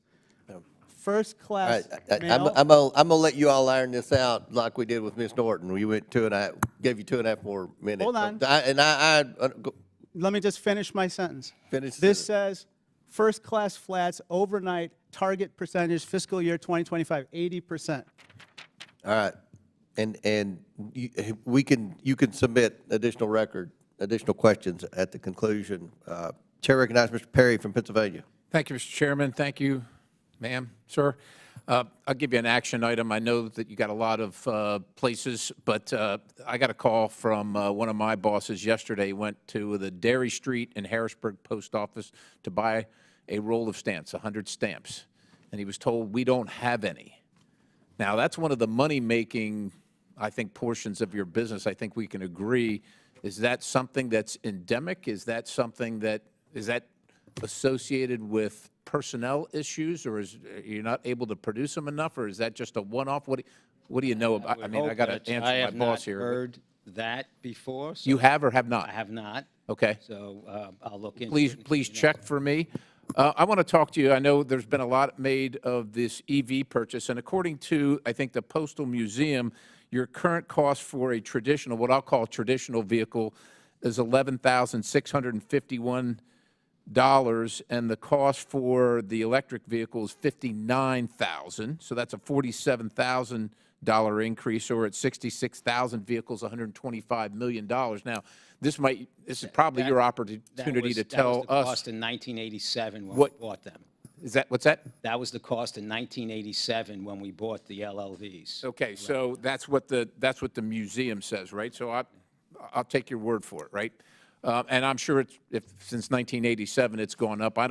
My bigger question is this, and this might be your opportunity to be critical of this place, of Congress. I think you stated that the subsidy from the IRA is what makes the cost of the EV, it makes it worth the effort, charging, et cetera, making the change, the additional cost, and so on and so forth. Can you quantify that? What is the subsidy, if you will, provided for each vehicle that the post office procures? Well, I think once in place in our particular route system we have 300,000. Yeah, sir, I get that you've kind of done the numbers, but So that portends to me that you know the numbers. So what is the subsidy? You've done look, this has been your business even when you were in the private sector to a certain extent, right? So do you have a number? What does that look like? Because with all due respect, I guess, to a certain extent, Congress is either mandating or incentivizing the purchase, but the American people are paying for it, whether they buy stamps or whether they pay their taxes. So I'm trying to discern what that cost is. You gave us money for us to pursue a certain initiative. Yeah. I needed vehicles, right? So we had $1.9 billion. I've purchased enough vehicles to deploy an infrastructure for $1.9 billion. Okay, then I have $1.2 billion for vehicles. I used $1.2 billion to neutralize the increase from gas vehicles on the purchase price to electric vehicles. Sir, That's more or less. I get the point, but look, I didn't run the numbers. I suppose we can. Maybe Ms. Hull can at some point. What I'm trying to see, when you say we gave you, yeah, the United States Congress, the United States government took money away from the American people, who are also, and I'm not saying this is your fault, but they're paying for the post office when they buy stamps and buy service for delivery, so on and so forth.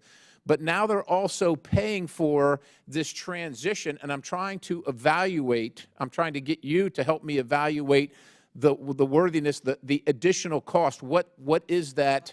What is that additional cost per vehicle? If the Congress wanted us to pursue electrification of our fleet. Say that first part again. If the Congress wanted us to pursue electrification of our fleet, which is why they gave us the money. So let me ask you this, and then. I think we used the money appropriately. Let me ask the question a different way. If Congress hadn't provided the incentive or the mandate or the requirement or whatever you want to call it, would you, as a business manager, have pursued this effort on your own? Would the payback be there? Would the financial, would the numbers support the decision? I would not have pursued it as aggressively and deliberately as we had. Okay, But when fair we enough. came out Let with the me- vehicles, we had 10% in electric vehicles. Let me ask you this question, because I'm running out of time here. I think you said at the Senate hearing that 80% of your cost is labor. Does that seem right? 80%? It's 75 to 80%. 75 Somebody to else. 80%. So I don't know what your business model, and I say yours, the post office's business model has lost in revenue over the past like 40 years. It's probably pretty high, probably above 50%, right? So you as a former private sector delivery guy, would you, in a business that is losing money at that level, then transition your contract employees to full-time employees with the additional benefits and cost? Would that be something that you would do as a private business? Well, I did it in in the circumstances that I was in. There was, I had You 60. did it now, sir, or you did I it then? did it well, I would make the business decisions that I need to make, looking at all the elements I get it. of the situation that I am in. And that is what, in fact, I did. I did not just put 100,000 people on the payroll. I have 20,000 people less than when I walked in the door. I'm burning 45 million hours less than when we got. I understand you have I less have to hire employees, but you have more 200,000 people. full-time I employees attrit with all the benefits and 45,000 the people a associated year. costs, and that's the point, sir. What's that? I understand you're trying to manage this, but I don't think in any other industry, look, I ran a business too. When I was hemorrhaging money isn't the time I went out and hired people because I couldn't afford to pay I them. came here With that, during the Mr. Chairman, I pandemic. yield. I came here during the pandemic. I need to deliver mail to 167 million addresses. I couldn't hire people. I compete with Amazon, UPS, and FedEx, right? All of it does. It doesn't reside with me. The place was a mess when I got here. So, sir, if you could enumerate what could be done differently here to help you, that would be helpful to us. I yield. Chair recognizes Ms. Brown. Wow. Thank you, Mr. Chairman. And I truly thank the Postmaster General for being here today. The Postal Service is critical to the well-being of economic success and peace of mind for people across America. Congress took historic bipartisan action to reform and improve the Postal Service in the 117th Congress, yet the USPS is still lagging with underperforming response times, funding gaps, and delayed upgrades. As it has been repeatedly stated, according to the Postal Service's own data, the on-time delivery rate in some areas in my district is barely hitting 70%. These are historically low service standards and far below the expected and promised rate of 95%, and I think we can all agree that this is unacceptable. And as we all know, poor performance disproportionately impacts low-income communities, which is also alarming. As you know, the holiday season is referred to as peak season.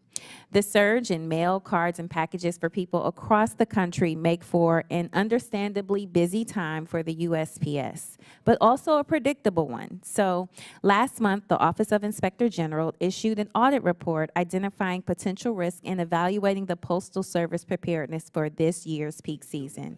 And 2024 might be the biggest year ever for holiday mail deliveries. Black Friday had its biggest online year on record, and all those packages and products are now making their way through the mail system. This, of course, complicates efforts to deliver the everyday mail people rely on for their health and economic security. These critical and life-saving deliveries do not stop during the winter months. In fact, they are more vital than ever. So, Postmaster DeJoy, how are you balancing the holiday surge with routine essential deliveries? Thank you for your question, Congresswoman. We have added a significant amount of processing capability around the country with conveyor systems and new plant openings, throughout the nations.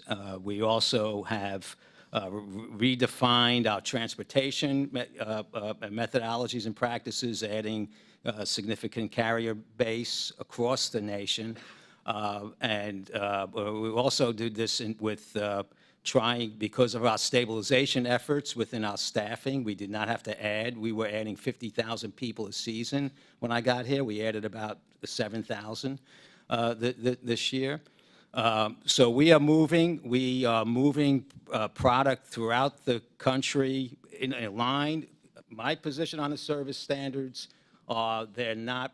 The service standards, our measurement practices on service standards are ludicrous, and we're getting them changed. This is why we filed something. But 50% of the mail and packages will be delivered a day in advance in the standard, 85% on time, and 95% within a day. And while we're making all these changes, that is a pretty good, outcome for the magnitude of what we're doing. We will watch this as it gets closer to Christmas, and we will do accelerated processes to move it even faster. Thank you very much. Every day, people in my community rely on Postal Service to get their Social Security checks, disability benefits, and prescription medications. We understand individuals waiting for their checks in the mail face extra challenges. Receiving checks promptly can be crucial for maintaining basic needs like keeping the lights on or putting food on the table. These are people who are relying on the timely delivery of their essential mail. The data in my district show lower income communities experience poor on-time delivery performance compared to wealthier ones. So Postmaster DeJoy, are you aware of the disparities of delivery performance related to socioeconomic status? And what is your plan to get service in historically disadvantaged areas up to standard? So I am not aware, I mean, we have a lot, there's a lot of areas like this, and a lot of new reporting that was just put out in the last 2 years. Our goal this year is a big transition year for all the different types of things that we're doing, and we put in for a new standard. But our goal, once the network is satisfied, is to provide all 167 million delivery points with on-time service, no matter where they are. Thank you so much. Well, I am very pleased that you're here. I am disappointed by the USPS's delayed implementation of major upgrades, its worsening condition, and persistent failure to meet its own on-time delivery standards, particularly in low-income communities. I think we can agree that this is no way to run a critical agency delivering necessities to individuals in all of our districts. But again, I thank you for your service and your being here to address these needs, and look forward to productive conversations on how we can improve this vital institution. And with that, Mr. Chairman, I yield back. Chair recognizes Mr. Timmons from South Carolina. Thank you, Mr. Chairman. Mr. DeJoy, thank you for being here today. I want to talk to you about the next generation delivery vehicle fleet. I represent Greenville and Spartanburg, South Carolina. Oshkosh has decided to manufacture tens of thousands of NGDVs in my district, and there was recent media reporting that the incoming administration may cancel the contract. And I want to walk through that because I think that the media report was inaccurate, and I think a very reasonable policy is on the horizon that I'm actually excited about. So the original contract was entered into in March of 2022, and the initial order was 50,000 NGDVs in a mix of 90% internal combustion engine and 10% battery electric vehicle. Is that correct? I'm not sure the exact date, but yeah, that was the split. Generally. Yeah, And how did you come up with the 90-10 ratio of internal combustion to electric vehicles? We needed the design and the acquisition had been on the table for 6 or 7 years. Okay, so why was it changed in February of 23 to go to 70% electric vehicles to 30% combustion engine? 6 years prior to my being here, the acquisition of a next generation vehicle was on the table. Okay, I came here. We needed vehicles. I I worked with the board, and the purchasing people made the selection. I pushed to move forward, of which 90% we ordered the 50,000 vehicles. And we said, let's dip our toe and look at what electric vehicles will do for us. So you made a business decision to go 90-10. With the board, we made a business decision. That was probably a good decision at the time, right? Right. So why did Congress then force you to switch that to 70-30? Well, we had about 500 lawsuits. In order to buy vehicles, I have to go through a whole bunch of different, I have to file an SEIS report, I have to go through the EPA, I have to go through all the state stuff, so on and so forth. So it was against your business judgment to deviate from the 90% internal combustion engine and 10% electric vehicle, and you completely flipped to 70-30 electric vehicle to combustion engine. Why did that happen? I didn't completely flip. It was a process that went on over a number of months, dealing with all the different activities we had, and eventually, I would not be at this particular point in time if you didn't give us the $3 billion. Okay, so if we switch back to 90% combustion engine, and we fulfill the order, will that meet your business judgment, and will that allow you to deliver mail? Will it allow me to deliver mail? Will it achieve the objective of getting you new vehicles? Okay, let's put it this way. I think we are down this path. It's a good path. I've talked to Oshkosh. They can switch back to 90-10. They don't care.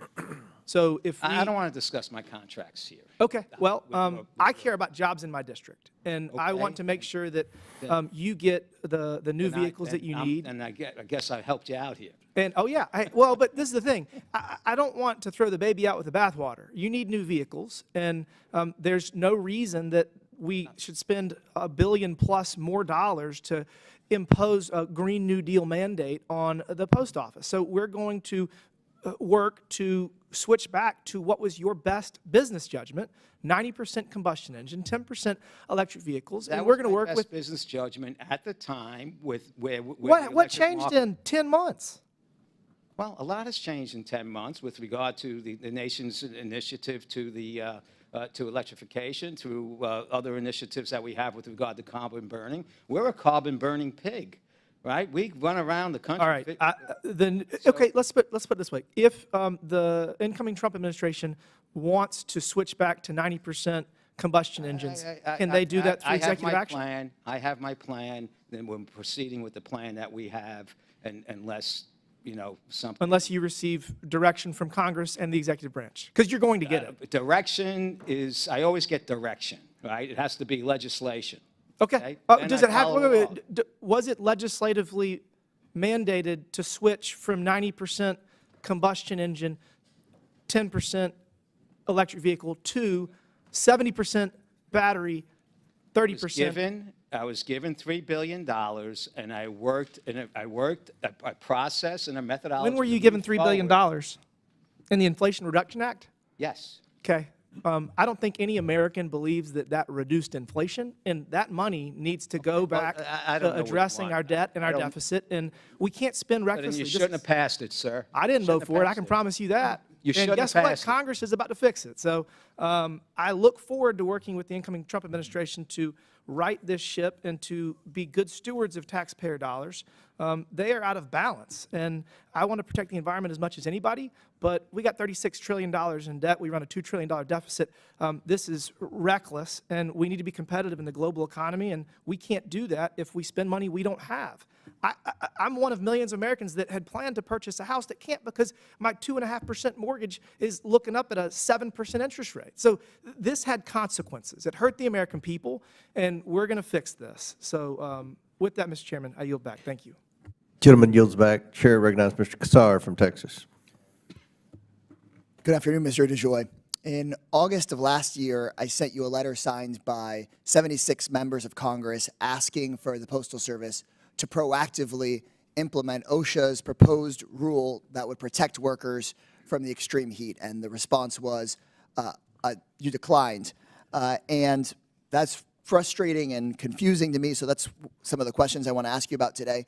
Being a congressman from Texas, my letter carriers talk about being able to fry an egg in their unair-conditioned vehicles on a hot day. Coming from labor before I was an elected official, part of my job, tragically, was to organize funerals and memorials for workers that work in the outdoors in places like Texas that when they get denied a water break or overstress in the heat can get hurt or die. The proposed OSHA rule, to be clear, would apply to most of the private industry and to the Postal Service, and it's pretty simple. It would just require that when the temperature gets above 90 degrees, workers are able to take a 15-minute break every couple hours and have water readily available to them. We know how important this kind of protection would be for postal workers on any given day.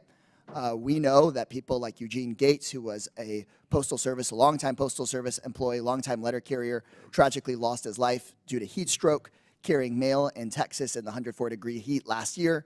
Also the case for Wendy Johnson, a USPS worker in North Carolina who lost her life inside of a metal USPS truck in 95-degree heat just this last year. And that's just two of over 170,000 American workers who are injured and killed because of heat stress on any given year. You could have agreed to use the proposed Department of Labor rule that's gone under extensive review, but instead you declined any voluntary changes. Essentially, the letter said that OSHA would have to force the USPS to do this kind of protection for USPS workers. So I would like an explanation to it, but then my first question for you is also in your response, you said the Postal Service already has a heat prevention plan for workers and says in the letter, quote, that it is recognized as extremely successful.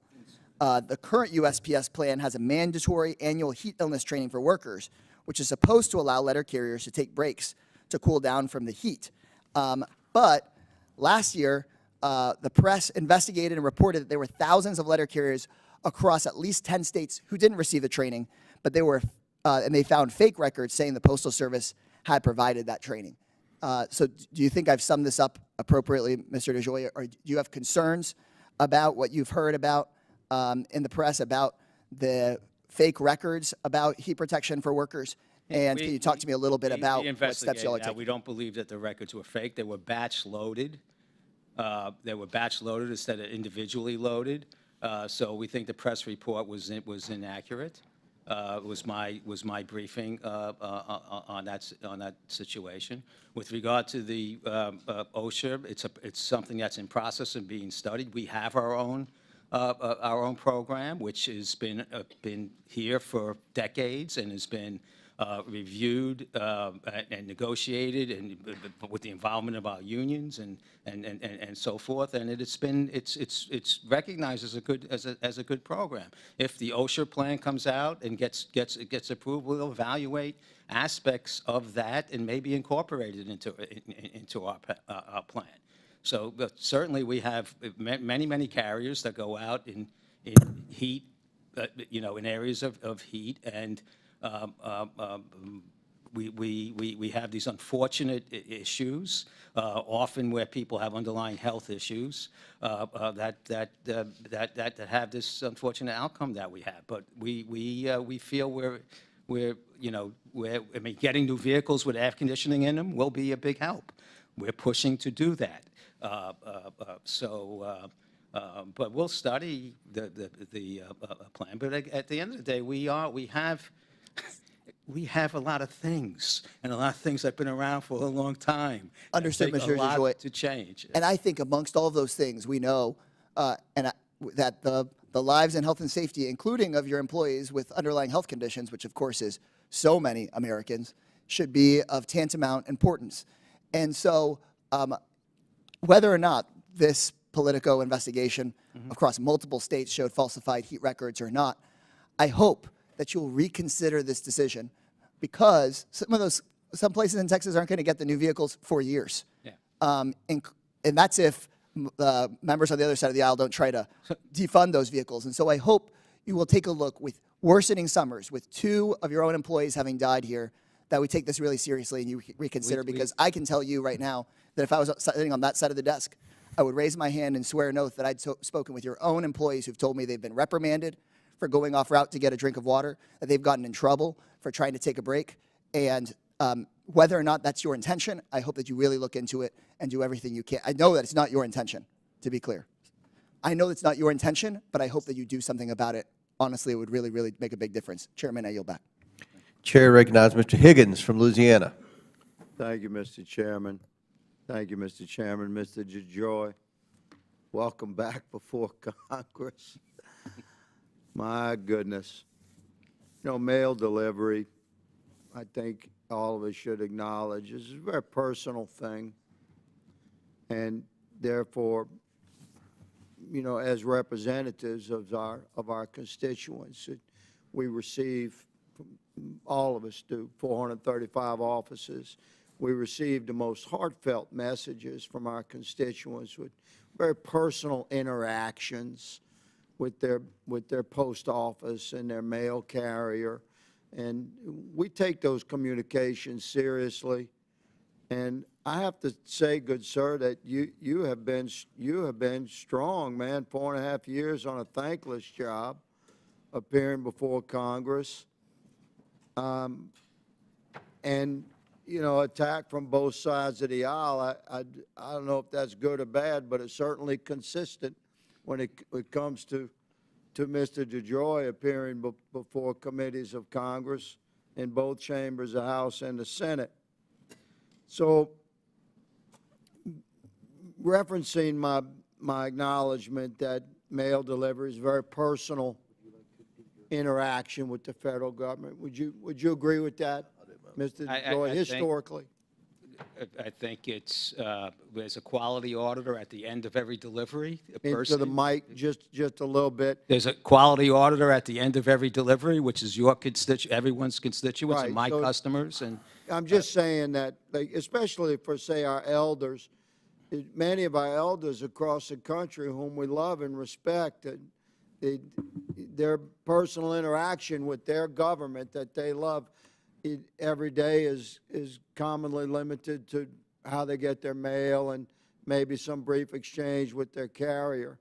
So my father used to say that son, if you take care of the small things in life, you will have established some habits wherein the big things take care of themselves.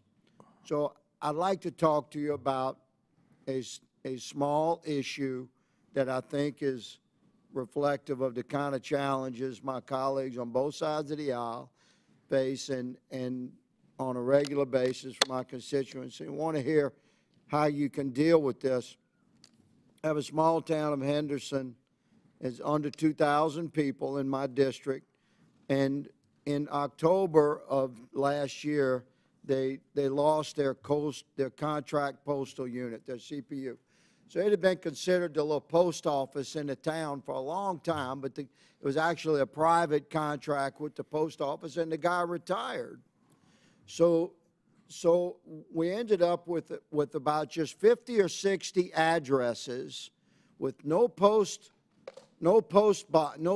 box, you know, no delivery mechanism at their address.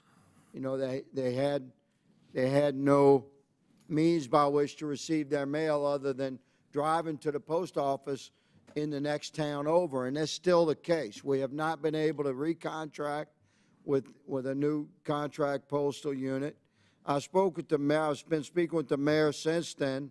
His name is Sherman Collette, a great guy.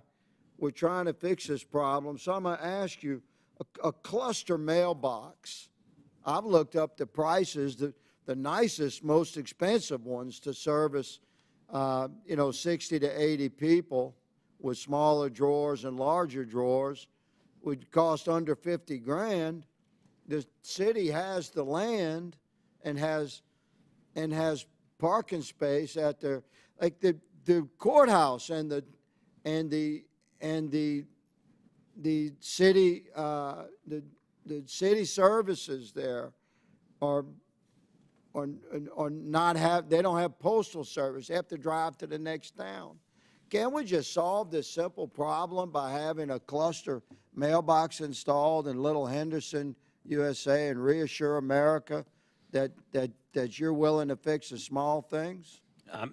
So, Congressman, we have my first, there's a saying, you do first what's necessary, right? And trying to get our internal system of operating and moving mail around the country is the first thing that I've got to work on. We are looking at our whole retail and a process, both in terms of large communities and small communities, and how do we address these things? And we have lots of... We have the answers. I mean, but put in a cluster box... Just install a cluster mailbox and deliver it right there at Town Hall. But we don't install cluster boxes. The developers or the cities and so forth, those are the people that do that. And then whether you get mail delivery there is another set of rules that I agree, are quite specific. So I'm going to yield. My time has expired, but Mr. DeJoy, I will have look your into this. commitment to just work Is it with my Henderson? office. Henderson, you said? Henderson, Louisiana. Henderson. It's 50 or 60 Americans that can't get their mail, especially my elders I'm concerned about. You're going to have to drive an entire town over to that post office. Seems like we should be able to fix that in a year in over a year. I'm looking forward to working with your office personally. Let's just resolve that issue. Mr. Chairman, I yield. Gentleman yields back. Chair recognizes Ms. Lee from Pennsylvania. Thank you, Mr. Chair. I think it can't be overstated how vital the Postal Service is to this country. It's the only mail delivery service that reaches every single address in the United States. Yet what's being seen during Postmaster General DeJoy's time is slower deliveries, increased costs, poor and even deadly conditions for employees, and an erosion of trust in this institution. From what I'm hearing in my district in Pittsburgh, the Postal Service's unresponsiveness has added to that distress. Just this year, 15 of your employees working in my district reached out to my office with complaints of an abusive and hostile work environment. They came to my team because they had nowhere else to turn to at the Postal Service. They had made their complaints, they'd gone to those above them, and they still got no help. Those workers sent letters to every one of my office locations because they were so used to being ignored and unheard. It's completely unacceptable to have so many employees reaching out for help and for no one at the Postal Service to do anything about it. So my question, Mr. DeJoy, is do you have a formal process to address employee complaints? And is it just being ignored, or do you have a way to address these issues? Congresswoman, we have, the Postal Service has longstanding practices of how to deal with complaints within the organization, going up through my organization, or if there's harassment or other things like you're saying, to go just pick up the phone and call the OIG. So they were ignored. You have the processes, but they were ignored. I don't know what incidents. You need to give me more specifics. I doubt that they were ignored. Okay, well, I doubt that any of my constituents made that up, but I will definitely connect our team so that we can get those directly to you. We would actually love the opportunity to do that. Can you commit to approving and creating a process or outlining us what it is and actually listen to take action to improve the working conditions of Postal Service employees? I have converted over 100,000 people to full-time positions. I have made the workplaces significantly better in many of our operations. Mr. DeJoy, I'm really sorry, but your employees do not agree. I bet you a bunch of my employees do agree. Well, the ones in my district don't, so I will not speak to ones outside of my district, but the ones that we've spoken to in my district 15 you're talking currently don't. I'm certain that we can get more, and of course, we will direct them right to you. Okay. Thank you so much. Another issue from my district, not of those 15, involves a local tax collector, a job that's an important local government function and relies on timely and accurate mail delivery. Not getting those bills on time or at all can mean late fees or missing out on pay early discounts. One of the problems is mail that's coming back is undeliverable, yet this person didn't get the return to sender until a year later, way past the time needed to catch and fix this issue. So to be clear, something would be mailed out. It would not be returned to sender within a year, so long outside of the window that they could remedy any of the issues for a incorrect address or whatever. Can you explain how it would take over a year to receive a return to sender piece of mail? If there are processes that we have that are manual processes that have, tens of millions of pieces of mail going through, and there is a reliability rate that's not 100%. So that could happen, and it can get stuck in a casing or in a mailbox, or in a machine or something like that. Thank you. So this constituent has complained to the Postal Service multiple times about both the return time and the undeliverable addresses themselves. My office has also brought the problem to both the local and federal level Postal Service offices, and it still hasn't improved. The most recent response from the Postal Service is that they consider the problem solved because they no longer received any complaints. Do you know why they aren't receiving the complaints anymore? In order to make a complaint, the constituent has to speak to a manager. Yet every time she goes to the office, no manager can be found. Mr. DeJoy, why is there no follow-up process for customer complaints to make sure a problem has actually been solved? Well, we do have significant follow-up for customer complaints. We have over 3,000 people in our call centers. We have, people within our retail centers, our 31,000 retail centers for methodologies to file So complaints. just to be clear, is it just a difficult process? And is it intentionally difficult to just pretend that the problems have been solved or don't exist? Because again, they're marking these as no longer being a problem or considered solved because they're no longer able to complain. Well, we do have mistakes made, and we do have people that don't do their jobs effectively, right? But I don't Yes, think I think there are intention. people who maybe don't As does any organization of our Certainly. size. Thank you so much. I reclaiming that client, but I just wanted to say the Postal Service is not going to improve its major problems until they actually listen to their customers and their employees. Right now, it's clear that you're not doing that. It's unacceptable that such a vital part of our country function has become so unreliable and controversial. They need to do better for the American people. I thank you so much for your time, and I yield back. And I disagree with your premise. Gentlelady yields back. I'll recognize myself now for my questions. Postmaster DeJoy, we hear, everybody has ideas on how to make the Postal Service better. My concern, as you know, is the hemorrhaging of cash. As I said in my opening statement, I appreciate the fact that you were willing to take this job on. I appreciate the fact that you have a plan and you're trying to implement that plan. That's what we want. That's what we want with DOGE. That's what the American people want. They want people trying to make government more efficient. I think you're trying to do that. When we talk about efficiency, especially members on this side of the aisle, we think of privatization, and you'll have people say, oh, we should privatize the post office. The problem with that is nobody wants to deliver the mail to every house in America 6 days a week and to operate all those retail postal facilities. There's no private company in the world that wants that. So a lot of my friends in my party need to realize that. There's no private company that wants to do that. But there are private companies that are interested in mail sorting. There are private companies that are interested, which is where I think a lot of the problems are from people on both sides of the aisle. There's issues with mail getting lost and mail, sorting the mail. Are you open to any type of privatization, any type of pilot projects or anything like that with different facets of the Postal Service? I know we privatized the logistics of the mail, but are there other areas of privatization that you would be open to, partnerships and things like that? So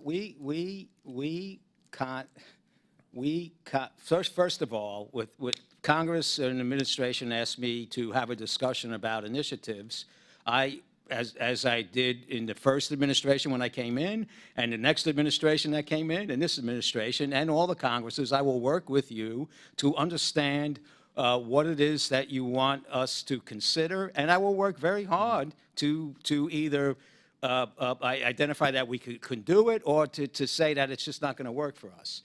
Let me say, when I came in, we had 500 different places with contractors, our people, and so forth, doing random things, okay, in terms of how to process that. I have to get that down to 225 fully functional operations with high precision. I think I can do that. Okay, but we have a lot of rules and a lot of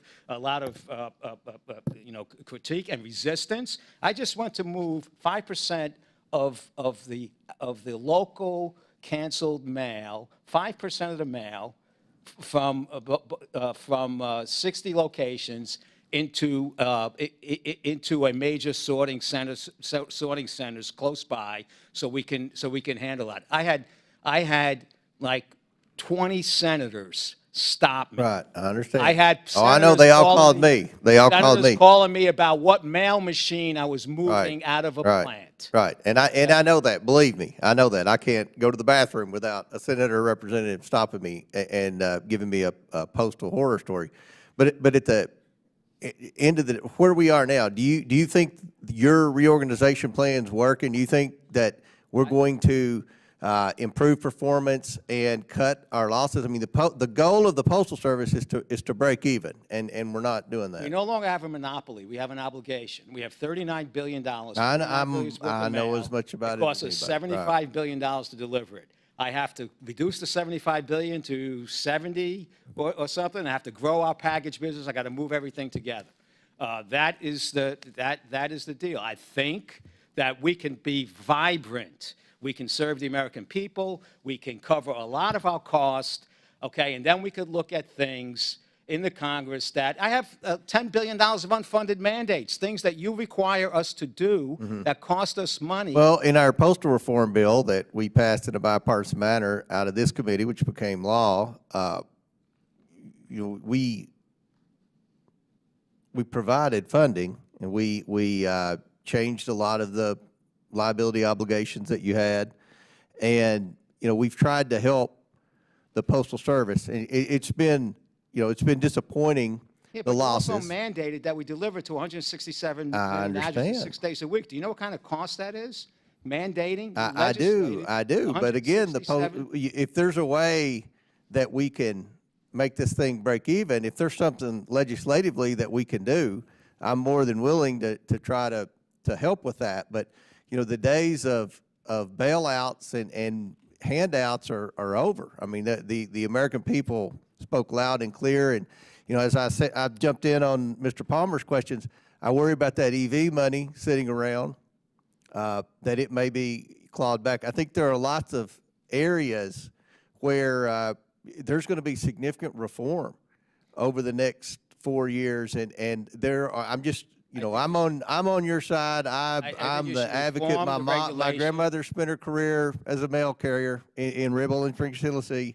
I am on the side of the post office, but I'm telling you, there are lots of ideas that I don't know whether they'd be advantageous or not to the Postal Service, but there are a lot of ideas out there about significant changes, and I hope that you're given an opportunity to implement these reforms.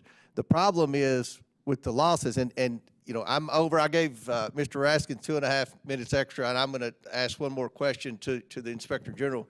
Ms. Hull, in light of the losses this year and projected losses next year, does the Office of Inspector General have any ideas or solutions as to how we can limit the losses or even get to the objective of trying to break even? We've done some work, particularly in our research area, where we've identified where some of the costly obligations that I spoke of earlier relate to the Postal Service, particularly around the retirement funds in that area. We're also doing some research work that should come out, I think, in the spring or early summer on other posts around the world. The problems the Postal Service has experienced are not specific to the United States. Posts around the world have struggled. Well, are postal rates too cheap? Is that anything that you thought about? I mean, are they too expensive, and that's limiting the I mean, these are questions you all need to look into if you haven't. Yeah, we did. And if an obligation for retirement, obviously that's a huge expense, a huge liability. Should we be hiring more people at the Postal Service? I mean, are there private sector solutions? These are things the IG's office needs to look at. And again, I'll say this committee has jurisdiction over the Inspector General. I have found there are good Inspector Generals, there are average IGs, and there are poor IGs. And we're trying to work with the new administration on identifying which is which. And so we need the IGs to work with us, because finally this town is fixing to get serious about being more efficient. So we'll be in communication with that. Definitely. My time's expired. Look forward to meeting with your staff on that. Okay. Yes. Mr. Chairman, could I just ask you that you piqued my interest with the comment about the IGs. Is that something that we're going to do as a committee, looking at the different IGs? I mean, if I keep up with your correspondence and stuff. Yeah. I mean, if there are issues with IGs, we can certainly talk about it. I mean, there are, I think there are good IGs. Just as I said, there are bad IGs, and there are some IGs that have never been given information that they've requested, like the SIGI. Like the cigar IG. Yeah. Well, I'm delighted to hear it, and I would love to participate in that with you. I know our members are very interested in making sure we get the good ones to stay. All right. Chair recognizes Ms. Presley. Thank you. The United States Postal Service is much more than a delivery system. It is a lifeline. People depend on it for medications, checks, ballots, and much more. But Mr. DeJoy, your leadership has placed this lifeline at risk. Your decisions to diminish services and consolidate processing plants have had devastating impacts on my constituents in the Massachusetts 7th. One constituent from Somerville reports missing checks and legal documents, describing how she repeatedly contacted USPS only to have her cases closed with false assurances. I ask unanimous consent to enter into the record this constituent letter from May 2024. Without objection, so ordered. Another constituent in Grove Hall waited for time-sensitive letters regarding her Social Security disability benefits that never arrived. I ask unanimous consent to enter into the record this constituent letter from August 2024. Without objection, so ordered. These are not isolated incidents. More than 80 Roxbury residents signed a letter to my office regarding the understaffed local post office. Here is an excerpt. It's common for customers to have to wait 30 to 45 minutes for service, and frequently no one is at any of the windows. The building often feels abandoned. They go on to describe delivery services and issues. Mail service in the surrounding zip codes has been similarly terrible for years now. Despite truly wonderful mail carriers, we frequently experience issues such as mail delays of 2 to 4 weeks, lost mail, misdelivered mail, and mail left outside of mailboxes. One constituent even reported being unable to pay their rent due to the delivery of a late Social Security check. I ask unanimous consent to enter into the record this constituent letter from April 2024. Without objection, so ordered. Mr. DeJoy, maybe if Congress should pass a law that forces you to receive all your income and prescriptions via postal mail, would you think it acceptable to have to wait a month or more to pay your bills or to take your medication, yes or no? Do you think it's acceptable, yes or no? I don't think it's acceptable. Okay, thank you. And I'm just curious, having listened to your testimony earlier today, and since you agree this is not an acceptable cadence of service, what grade would you give yourself? I would give myself an A. Okay, I vigorously disagree with that assessment. I knew you would. I would certainly give you a failing grade. What immediate actions will you take to restore reliable services in communities like Roxbury, Grove Hall, and Hyde Park, and Somerville in my district? Well, in terms of general actions, it's the same actions and efforts that I've taken since I walked in the door here 4 years ago to try and improve the Postal Service. My staff will take down the names of the cities you asked about, and I will look into them specifically. All right. During unannounced visits to Roxbury and Grove Hall branches, I want to transition into workforce for a moment. I saw firsthand that workers are demoralized and under-resourced, leaving communities underserved. I'm grateful to the American Postal Workers Union for raising the alarm on this and standing up for their members. On your watch, Mr. DeJoy, the USPS has been undermined across the board and even prompted audits of postal operations throughout Boston neighborhoods. Ms. Hull, after complaints from my office and others in the Massachusetts delegation, the Office of the Inspector General, in fact, launched an investigation. I look forward to reading that forthcoming report on these audits. In the meantime, how can my constituents who continue to struggle unjustly with USPS services when they have concerns around where should they communicate, via hotline, a website, or other means? Yeah, our hotline is definitely open and available. We get a number of hotline complaints, probably this last year about 350,000 complaints. We use those complaints. We obviously can't respond to every single one, but we use data analytics very effectively to identify hotspots around the country. What is the hotline? Our hotline, you can go to our website at uspsoig.gov, and there's a hotline form. All those complaints come in, and we look at all of them using data analytics to identify where hotspots are occurring, and use that to inform where we do audit work and investigative work as well.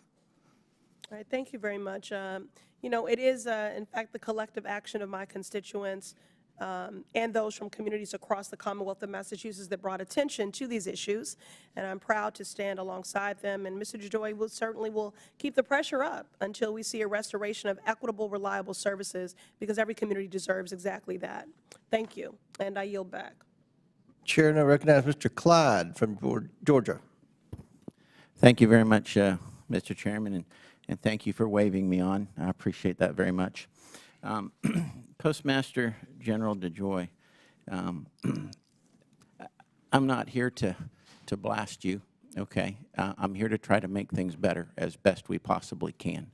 But first, I want to talk about a little bit of frustration that have come from the folks in my district, and so you'll just have to bear with me just a moment, sir. All right. As you can see in this chart behind me, when the consolidation of the Palmetto facility in Georgia occurred, postal delivery rates went from over 80% down to 36%, and now up, as of July, the last date I personally have, we're now up at about 76%. So from the bottom at 36%, you know, going up to 76%, that's a 40% increase, and thank you for putting resources into that effort. We highlighted it, and it's getting better. I appreciate that. Back in August, I wrote a letter to you when things were still not where they should be, and it talked about the Postal Regulatory Commission and the fact that in this entire consolidation effect or effort, we hadn't seen the post office reach out to the PRC to get an advisory opinion. Now, I will tell you that my letter went to you directly on August the 13th, okay? By chance, did you read that letter? I don't remember, sir. Okay, all right. A lot of letters. Well, I will commend you on this. We got a reply on August the 22nd. I don't think any agency has ever replied to Congress that quickly, and so thank you for that. Now, my concern, though, is that the person who actually signed the letter, the reply, was Mr. Scott Kennedy, the government relations representative, and not yourself. I would much have preferred your signature on this response, but it talks about acknowledging that a Postal Regulatory Commission advisory opinion was not sought, okay, and that they would be doing that going forward. Do you find, I mean, is a Postal Regulatory Commission opinion, is that important to the post office? It's required. Yes, it is. You're right. We think we're going to have some significant changes in service on a national basis. Okay. This was not intended to be a significant change of service, as consequential as it became locally, but even such, it was not on a national basis. It would not. I put a $500 million plant in Georgia. We had I have 18,000 workers in Georgia that work in some of the worst facilities I've ever seen in my life, and I've been in a lot of places around the world looking at facilities. And this is what we intended to try and fix. And we had significant issues unrelated to the plant, and it was awful. I agree. But in the long run, we will have great service in all of Georgia because we're touching 6 or 7 different plants down there. Okay. Do most post offices still have a slot that say local mail only, and is that mail itself processed at that post office for local delivery? No post offices actually, other than an election and extraordinary measures. All mail that's collected at post offices go to someplace else to be processed. Okay, all right. This is a text message from one of my constituents directly to me, and it says, is there anyone in your group of folks that can put a knot in the tail of the Postal Service about the poorest possible service being provided to us? I cannot get a bill paid or bills received on my end on time for anything in the world. He says, I'm not sure what the issue is. We and many others around here get our bills late. Our payments we make don't show up to the places we mail to, and we personally get rent checks that are mailed to us from across town that will show up a month late. It's absolutely terrible. Not just a small issue, but huge. Even our tax commissioner said to pay taxes online because of the issues with the mail. All right, and so I'm trying to figure out a way that local mail can be delivered locally where it doesn't take a month to get local mail. And I would like your input as to how we can make sure that happens. Georgia has had, especially in the Atlanta area, has had the worst service in the Postal Service for many, many, many, many years, which is one of the reasons why we chose to, it was a growing state, we chose to put the significant investment in this particular area. As part of this transition, we're having problems, but we're also cleaning up a lot of those types of things that were happening in these 10 separate facilities and so forth. We are very committed. I am very committed to getting, Georgia, all these locations to follow the service standards that we're seeking now to change, because the service standards that we have are not achievable for the dollars that we have to spend. And in fact, I think they're kind of ridiculous. We're making requests that will, and my expectation is that we will have reliable mail service in the area, and we will also have improved retail operations with expanded services in the retail centers that we have, throughout the nation. This is a big makeover, both not only in terms of facilities and infrastructure, in terms of schedules and how we route mail and so forth, and even in the expectations of our people. We did things very randomly.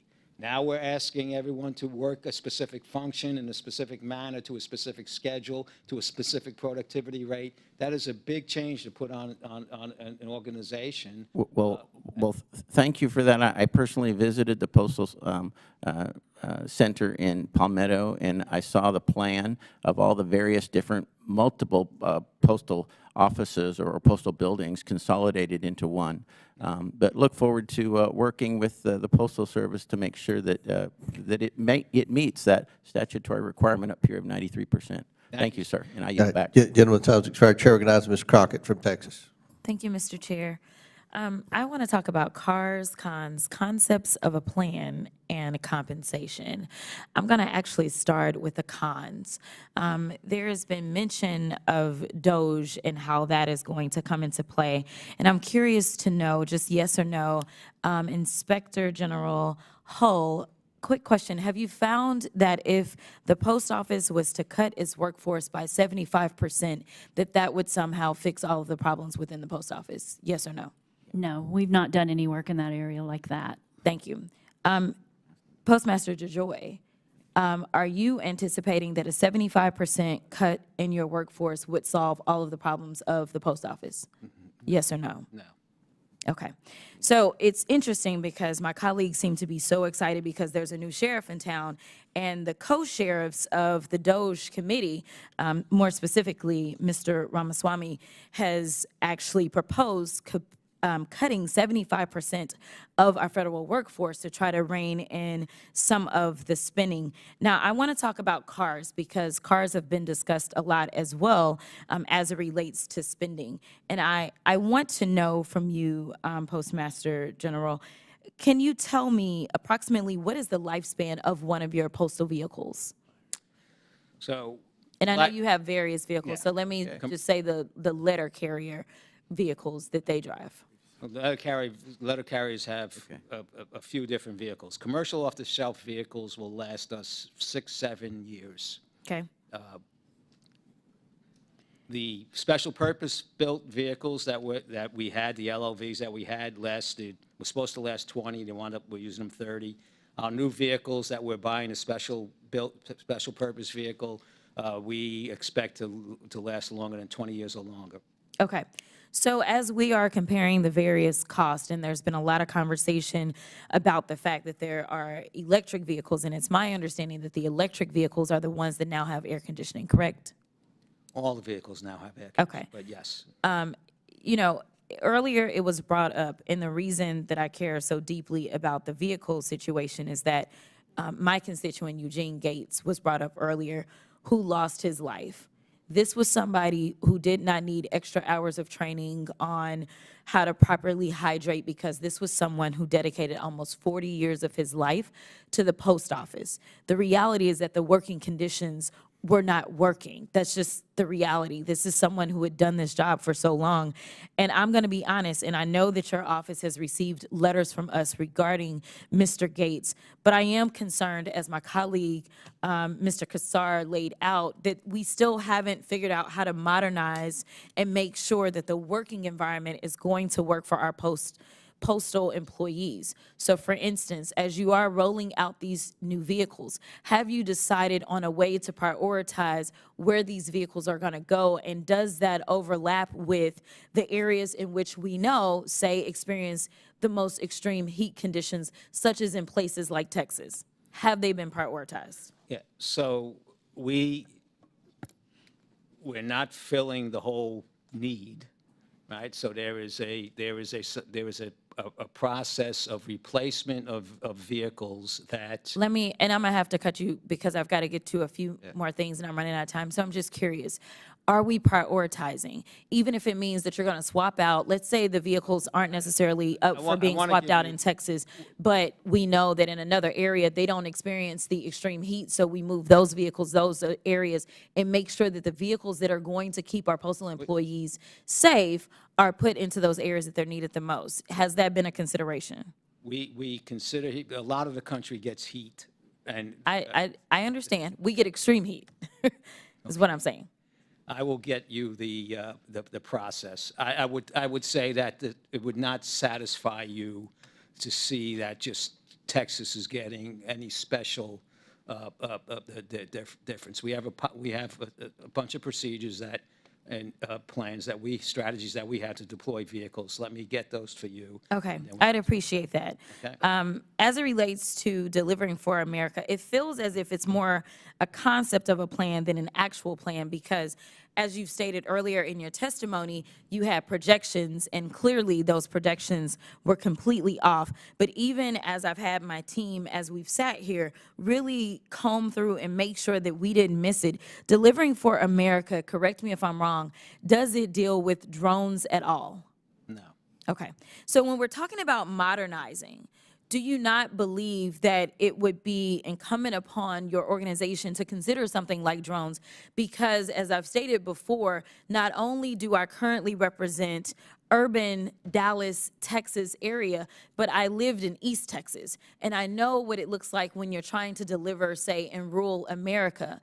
And I know that there are other organizations that are doing things such as drone deliveries, which number one, if you don't have the workforce that you need, it is very helpful. Number two, it's a lot more efficient because now you're talking about homes that are separated so far. And as you've heard from some of my colleagues in rural America talking about the delivery problems, I don't know how we can talk about modernization of any part of federal government and not talk about drones. We talk about it when we're talking about the border. We talk about it when we're talking about our military. And I'm just asking that if we are going to talk about a plan that really is looking at modernization, we look at something like drones, especially if DOJ gets their way and they start to get rid of some of your workforce, this potentially would be something that you would need. And the final thing that I have to say, I know I'm a little over, but I'm just asking for a little bit of leeway, is on the compensation piece. I will be honest with you and tell you that before walking in today, I was completely unaware of the fact that your compensation was so high. All I know is that as it was laid out before, your compensation has gone up approximately 17% since you've been in this post, and you consider yourself to have a grade A. I'm just curious to know, on average, when we look at our postal workers, such as workers like my constituent Eugene, who had been with the post office and literally gave his life of service to the post office, and he had been there for almost 40 years. On average, are we seeing that there's an increase in compensation to the tune of approximately 17% in the same time span as you've been with the post office for the average postal employee? I think that over the last 4 years, and I mean, I don't know that it's a relevant comparison, but I think wages have gone up about 15%. Okay. And my final question, really quickly, is that... Look, I'm sorry, Ms. Crockett, you've gone 2.5 minutes over. We'll let you submit that. Okay. All right, thank you. Chair recognizes Mr. McCormick from Georgia. Thank you, Chair. It's very kind of you to bring me on to this committee today to ask some very tough questions on a tough situation that we have right now. My home state is Georgia, last in services rendered right now. I know you know that we dropped below 40% on time, and we're now up to 75%, which is kind of an achievement, but nowhere close to where we need to be. My personal experience in the last year is I had 2 certified letters.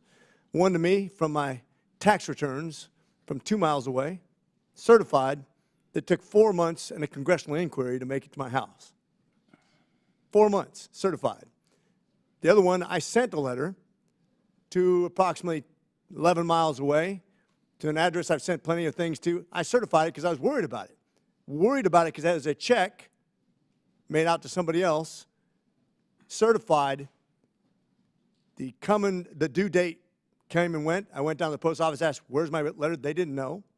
And then when it finally came back to me as undeliverable to this address, which they can't explain still, I got charged $6 for a letter to be certified that couldn't be delivered. And there's no explanation. When I asked to see management, I said they can explain it to me. They didn't have time for me.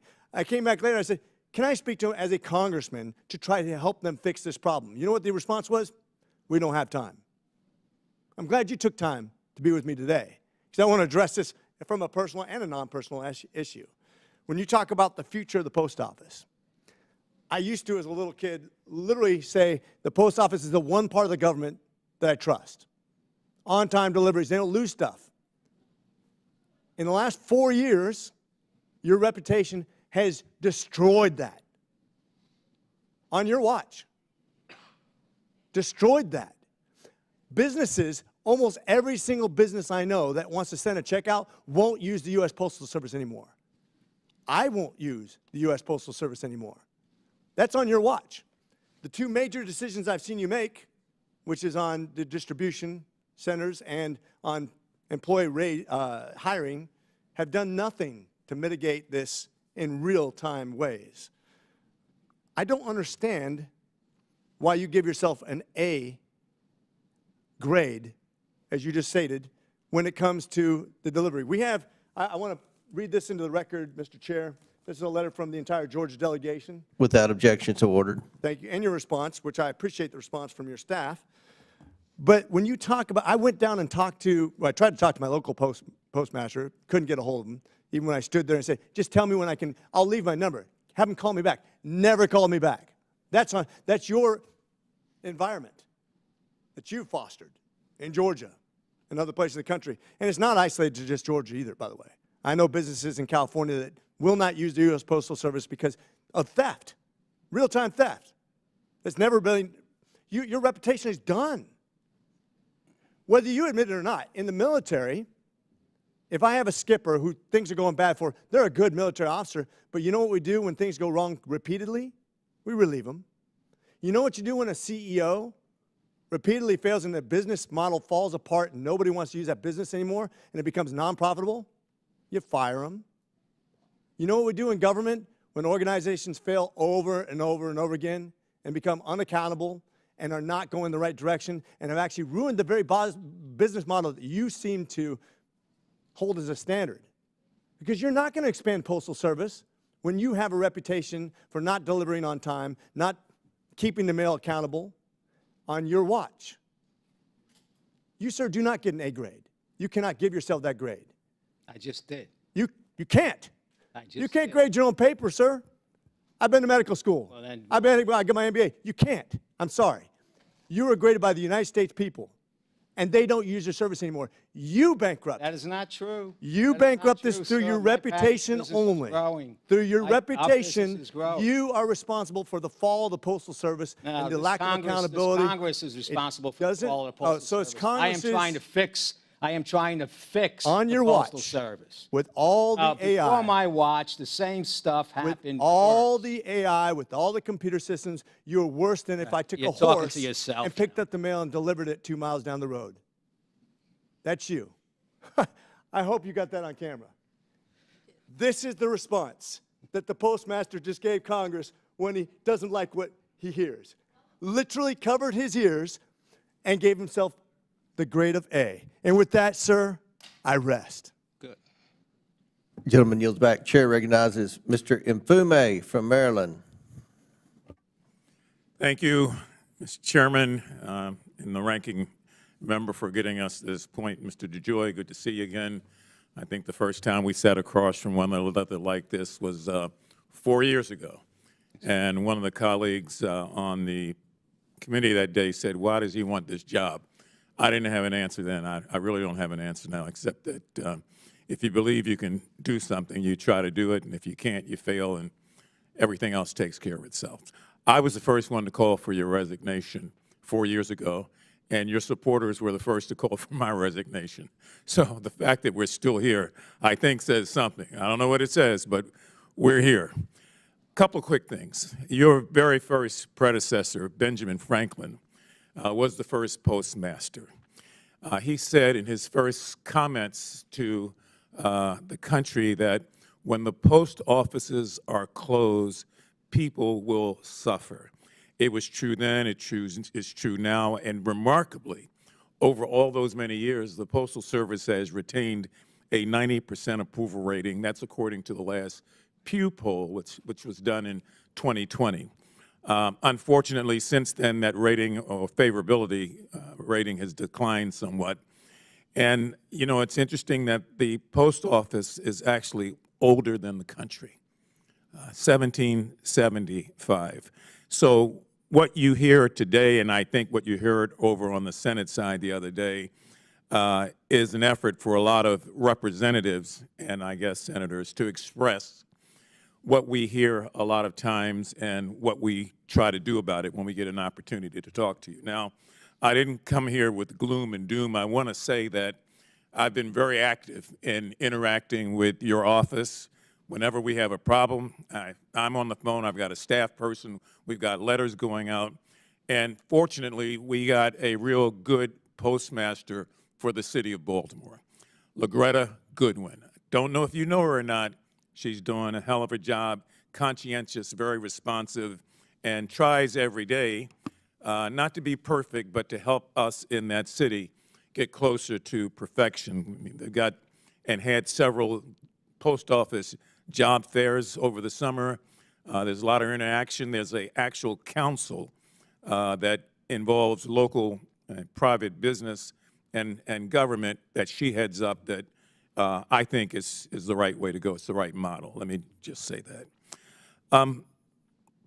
One thing that I want to talk about that I absolutely support, and then I've got several questions that I'm going to ask that you find a way to have someone on your staff to get back to me about, because there's not enough time in these short windows to answer difficult questions. But I want to make sure that I'm on the record again that I support the conversion to electronic vehicles.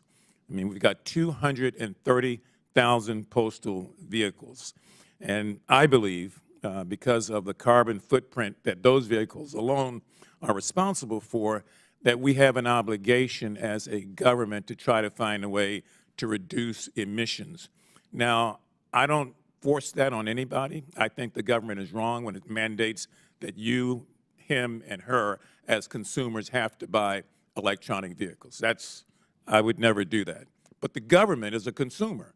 So yes, I think the government has a larger responsibility, which is why that $3 billion was included in the Inflation Reduction Act, so that you would have the money to be able to start the conversions. And whether it's 90% or 70%, as was argued earlier, I think that's up to you with the direction of Congress. And one of the things you didn't say was that you started out the way we mandated, and then we said, no, change this, and how come you're not doing that?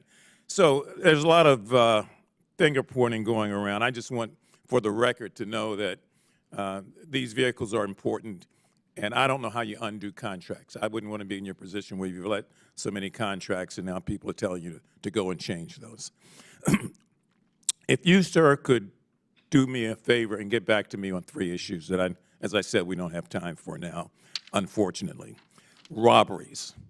I am so sick and tired of postal delivery persons being robbed at gunpoint and knife point, being chased with bats, because we've got fools and clowns out here who are breaking the law, who want the arrow key, because they know if they get the arrow key, they can open all these multi-boxes and they can steal. They steal from the poor, they go to high-end communities, they steal, and they have no concern for the life or the safety of those postal delivery persons, men and women that have been beat up and assaulted across this country. And what concerns me is that it's increasing.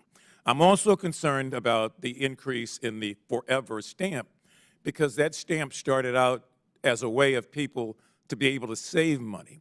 You purchase at this price, it's good forever, and you are free of the price increases that tend to come about in the interim. So it's very concerning, particularly since we've had 6 increases in 2 years.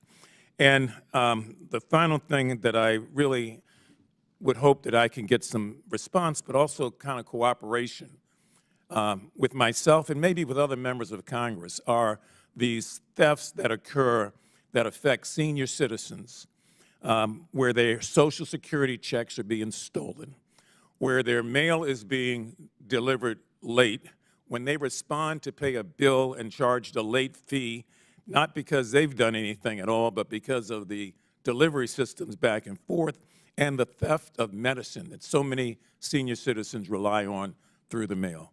Those are important issues that I would like to believe affect all of us. I know they're on your desk. Your staff has been fortunate in I think, finding a way to get back to myself and others with at least some semblance of what's going on. And so all that you hear today being expressed from all of us is a lot of frustration, but there are things that are to be pointed to, as I did a moment ago, that where there is progress, that progress ought to be highlighted. So I don't know if we'll see each other 4 years again from now, sitting across like this, or if that things may have changed. But I do want to thank you for coming here, and I get back to that original question, why does he want this job? Because I remembered what it was like 4 years ago when you walked in the door, and you're going to catch hell because you're not God and you can't fix everything overnight. But understand that the frustrations are real frustrations from the people on this committee, Democrats and Republicans, who want to get back to that 90% approval rating when Americans trusted the Postal Service more than any other fixture of government. I yield back, Mr. Chairman. Thank you for the time. Chair recognizes Mr. Langworthy from New York. Thank you very much, Mr. Chairman. Mr. DeJoy, I spoke with the USPS in January of this year and wrote a letter to you in February expressing serious concerns with the transfer of mail operations from the Buffalo Processing and Distribution Center to the Northwest Rochester Processing and Distribution Center. My constituents and I shared serious concerns about USPS's claims that these operational changes will enhance on-time delivery rates and reduce delivery times. Simply put, forcing mail sent to and from addresses in Buffalo, New York to be processed through the Rochester Processing and Distribution Center over an hour and a half away introduces numerous opportunities for delay. As expected, your test sites in Atlanta, in Houston, Richmond, Virginia, they all reported delays, with USPS attributing them to bad weather and other factors. Mr. DeJoy, Western New York is no stranger to severe weather, especially in our winter months, as we're experiencing now, which frequently disrupts travel. Just last week, a snowstorm shut down parts of the New York State Thruway and led to travel bans and advisories throughout Erie and Chautauqua counties. My constituents are rightfully worried that under your modernization plan, they will not receive their critical medications, their important packages, or even bills on time. So, Mr. DeJoy, considering the frequent severe weather disruptions in regions like Western New York, what specific changes or improvements are you planning to implement under your modernization plan to ensure timely mail delivery, especially during adverse weather conditions? So with regard to the transfer of the mail processing, the outgoing mail processing from Buffalo to Rochester, that was a totally different process that went on in Richmond and Atlanta. Atlanta and Richmond were completely built new plants and a consolidation of a bunch of local operations. We have since announcing that looked at the whole, there was like 60 plants that were in this cancellation, moving of canceling outgoing mail. We have gone about it a different way now and filed a 3661 to deal with the mail differently. In some of these plants, we're not going to move the original cancellation, and Buffalo happens to be one of them. So that mail will stay in Buffalo, and we're going to deploy other practices to aggregate and consolidate mail, outgoing mail So you will still receive that local turnaround cancellation. Yeah, I am grateful that that plan was scrapped, but it was of great concern. My constituents aren't just worried about the absurdity of local mail traveling hundreds of miles to reach a destination perhaps 2 miles away. They're also alarmed by your plan to outfit the Postal Service's fleet of electric vehicles. Mr. DeJoy, this may not be an electric vehicle hearing, but let's be clear. Sending electric mail delivery vehicles to rural communities, which I represent, in the dead of winter is a disaster waiting to happen. You're going to leave my constituents stranded without their mail when these vehicles break down in freezing temperatures, and worse, you'll end up spending more on gas-powered rescue vehicles to save them. So nevertheless, the Post Office received federal funding for electric vehicles and charging stations through the Inflation Reduction Act. Do you plan to maintain a fleet of gasoline-powered vehicles to service rural routes? We have extensive studies with regard to the temperature deviations that we can withstand. And there's a relatively small portion of our routes, I think 20% or less, that we would not put these vehicles in. We look at every route with regard to whether it needs four-wheel drive or two-wheel drive, whether it can use a left-hand drive or a right-hand drive. So we have diagnostics on every single route in the country, and we will use that information appropriately to deploy the type of vehicle that we deploy. And we have many emergency backup procedures that are put in all of our locations. So I think I'm pretty certain that we will deploy these vehicles, and they will be more effective than the old vehicles that we have that are breaking down every place. Boy, I hope you're right. I want to use my remaining time here to discuss a district-related issue. The town of Woodhull, New York, a very small rural town in my district with a large Amish community, has been waiting for over 3 years for the post office to reopen. Unfortunately, extreme weather during the aftermath of Hurricane Debbie, the community was once again flooded, brings this to light, the people of Woodhull and what the sacrifices and the burdens that they have been stressed with over the last 3 years. Do you have any updates on the Woodhull, New York Post Office, and will you commit to working with me to ensure my constituents in Woodhull that they can get their post office reopened?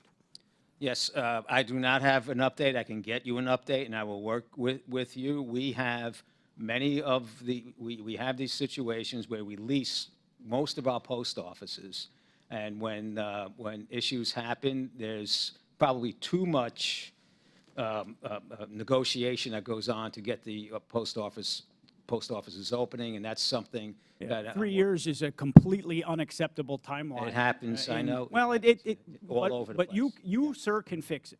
And we'll look at it. And I'm going to hold your feet to the fire on that, because this is unacceptable. That these people have been without a post office, having to travel 20 miles to go to their nearest post office. It's been 3 years, and we've got nothing but the runaround from the USPS. And enough is enough. You know, you're supposed to bring business principles into the Postal Service. This is unacceptable to my constituents. And all of my colleagues here understand the importance of the U.S. Postal Service. Our constituents rely on the USPS to run as efficiently as possible, and I hope that USPS is doing everything in its power to ensure that all Americans receive their mail in a timely and efficient manner. And I really hope that you'll take some of what I had to say into account. Thank you, and I yield back. Chairman, a gentleman yields back. Before I recognize Mr. Tlaib, I think Mr. Mfume has a request. Yeah, I have a unanimous consent request, Mr. Chairman. Mr. DeJoy, I wrote you back in June. Sorry that I didn't bring this up earlier, requesting assistance of UPS for the Parent J. Mitchell Postal Building. It's a facility that has been standing since 1966 in dire need of repair, expansion, or relocation. And it's the gateway out of Baltimore City into Baltimore County. So it's a January or June 27th letter. I ask unanimous consent, Mr. Chairman, that it be entered. Without objection, so ordered. Thank you again, and thank Mr. DeJoy. Chair now recognize Mr. Tlaib. Thank you so much. It's not just, of course, our Amish neighbors, but it's even communities like the city of Detroit. And if you can, Postmaster General, I don't know if you have a pen on you or anything. Can you write down this? It's called Joy Field Station in Detroit. Everybody, great. Everybody's writing it down. It's been years that I have been, trying to have you all move with urgency about the lack of staffing, the fact that my residents are getting mail every other day, there. And again, I don't think it's because our workers there are not working hard enough. I really think it's some of the changes that have been happening. And also, kind of to piggyback, I think one of my colleagues mentioned about how to actually put complaints forward and where does it go. It's changed. And it's really become very much a struggle for many of my residents that rely on the Postal Service. So Joyfield Station, please, we need to talk about what's going on there. Postmaster DeJoy, what is universal service obligation? What is that? Well, it's undefined, relatively undefined. No, I think it's already set by Congress, right? A long time ago. Yeah, well, it's still law of the land. So it's actually binding standards for prompt, reliable, affordable services, correct? As I said, undefined. Yeah, no, it's pretty defined. If you want, I can get the law, get the standard for you. But it's actually part of your job to know what that is. So my question then is, what are we doing to fulfill the universal service obligations under the U.S. Postal Service? Everything. Right? First of all, the recent legislation put into the universal service obligation, as far as I see it, delivering to 167 million addresses 6 days a week. We're investing. We've committed over $15 billion into repairing the horrible conditions that we had, equipping our facilities, equipping our carriers. I understand. Postmaster General, it's very rare when you see both sides of the aisle in this committee actually agreeing. I don't think when it concerns it's the Postal still Service. delayed. There's issues, but I'm telling you, it's delayed. People are seeing some of the changes with your 10-year plan actually result in some really extreme cases where folks are not getting their mail. But it's really important. So yes or no, will your 10-year plan lead to closures of any more of the postal facilities that our constituents rely on? How many more? Well, I know you closed. I have not closed any retail centers. Did you close 200 mail processing plants? I have not closed 200 mail processing. 200 mail processing plants you did not close? No, I didn't do that. Okay, let me tell you, what is this about 200? So are you planning to close 200? I'm planning to open bigger buildings and consolidate. What they call the mega plants?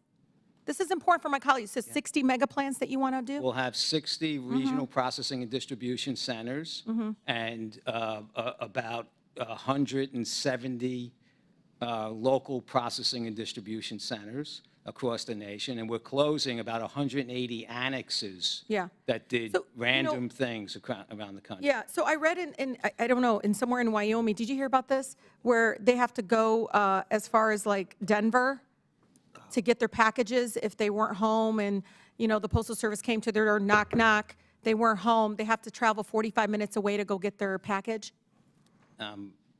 Not aware of that. Not aware of that. Okay. Post offices all over Wyoming. I understand.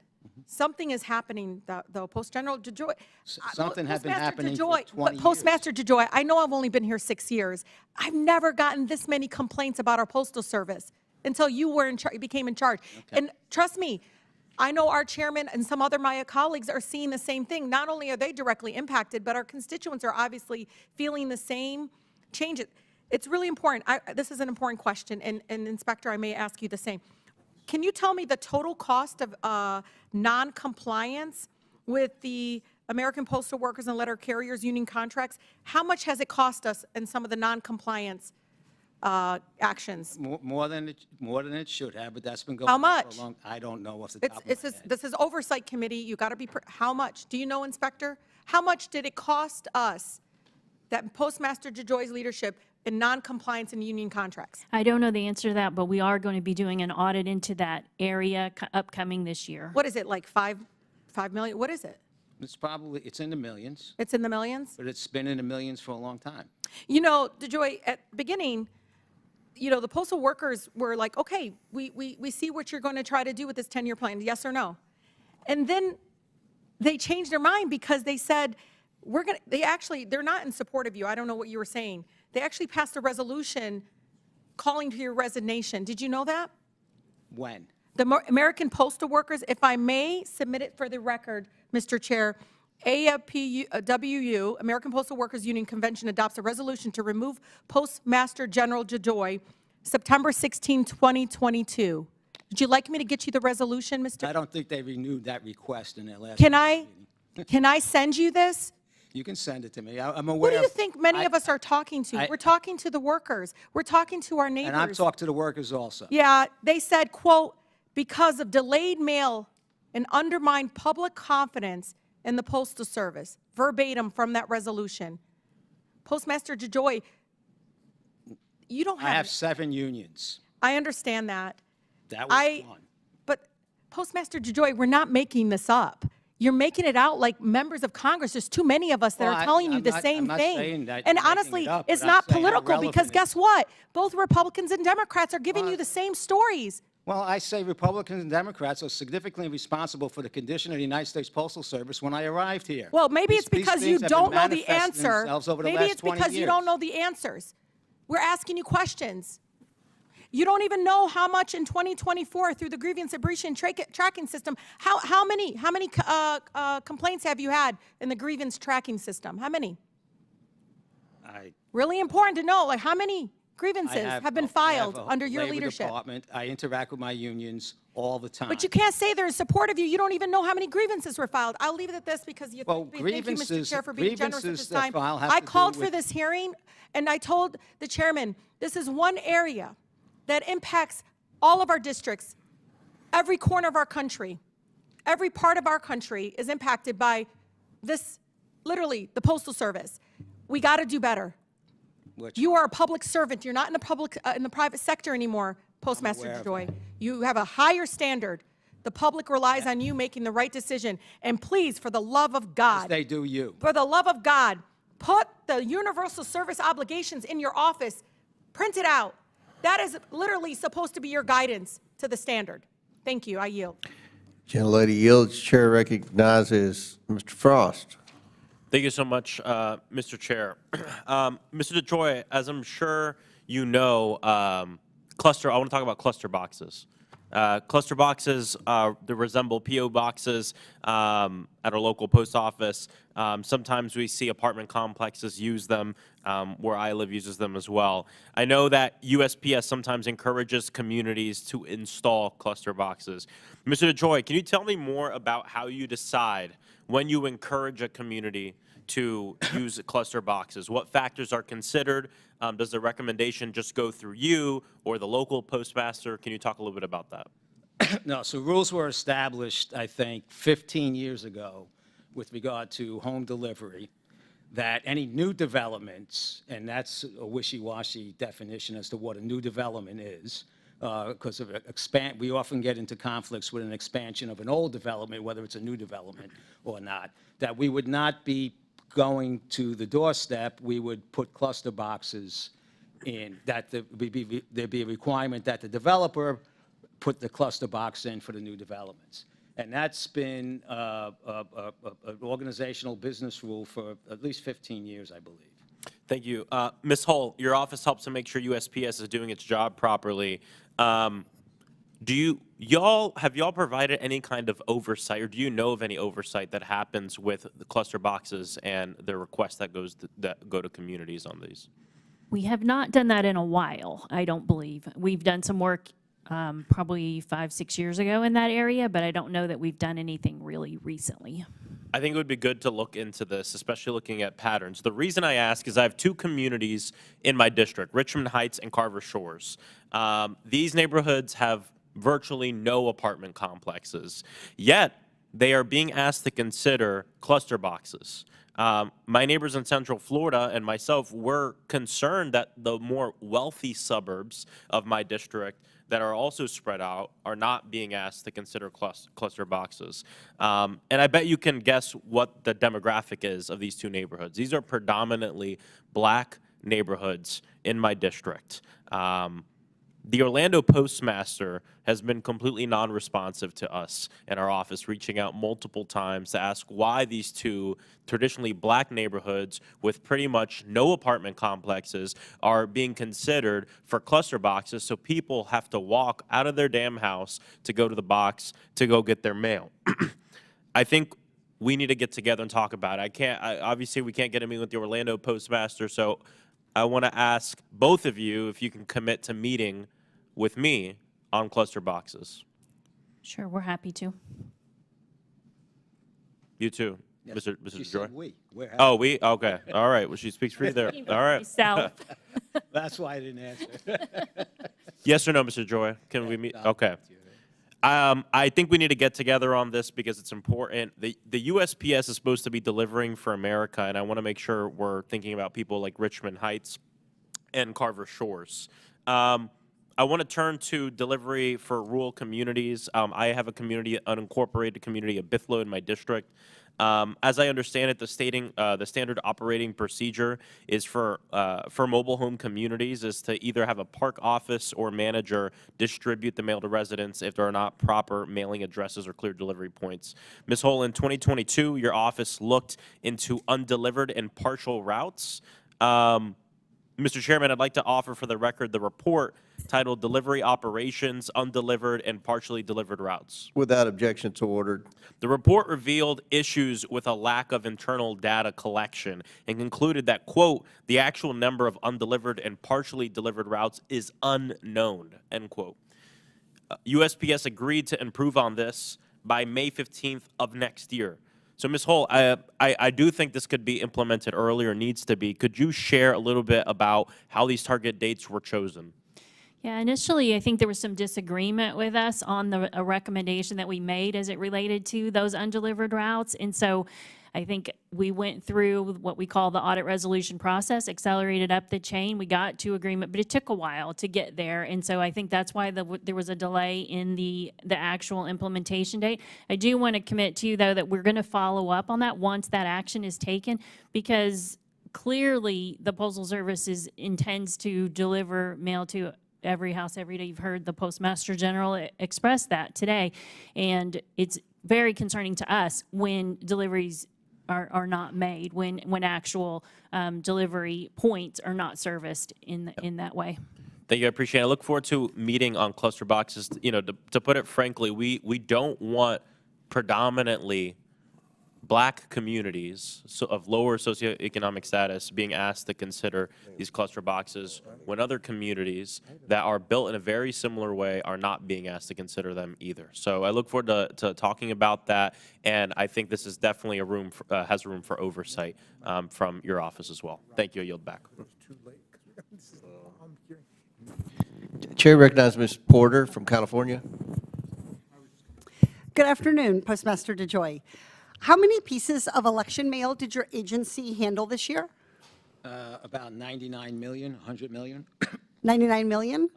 Okay, and Republicans, Democrats, Independents, we are all seeing people use mail-in ballots, and they all deserve peace of mind that their ballots got delivered safely and quickly. What percentage of ballots did the Postal Service deliver within 3 days this election cycle? From voters to, excuse me. Are you asking me from voters to election officials? Yes. Like 99.5%. Yeah, so we have something like 97.7, so we're in agreement that it's a really, really high number. You did a terrific job. It's impressive. I will not say anything, well, I will go ahead and say the cringe thing, mission accomplished. But here's the fine print. The Postal Service, to do that, had to do a lot of extra work. So can you say more about what kind of extraordinary measures the Postal Service had to take to deal with that influx of election mail, ballot mail, and to get them delivered on time? Yeah.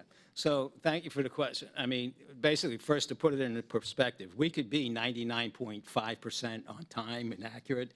That still leaves that 0.5%, which could be 10,000 ballots, which is a huge issue in elections. So we, the last couple of days, last week, 10 days before the election, we deploy extraordinary measures, which means a whole bunch of extra transportation between the plants. It means, inspections throughout our facility. We work very closely with the Inspector General's team that's out there, constant meetings and review of everything everything's going on. And then when we get down to the post office, we actually never send the mail back to the plant. So we did about 2.5 million ballots where it came into the post office, got delivered, we hand stamped it there, and then sent it right back out. So it was delivered within less than a day. That is very non-standard process. That's very expensive. and it's very nerve-wracking. Yes. So what would make your job and the job of the hardworking people who work at the Postal Service, what would make it easier? About a standard ballot box. Yes. Say it again for everybody in the back. How about a standard ballot envelope with a barcode on it? A standard ballot up with envelope. that? So one of the things those envelopes would have would be a USPS compliant barcode, which would make it easier and more quickly could scan all that.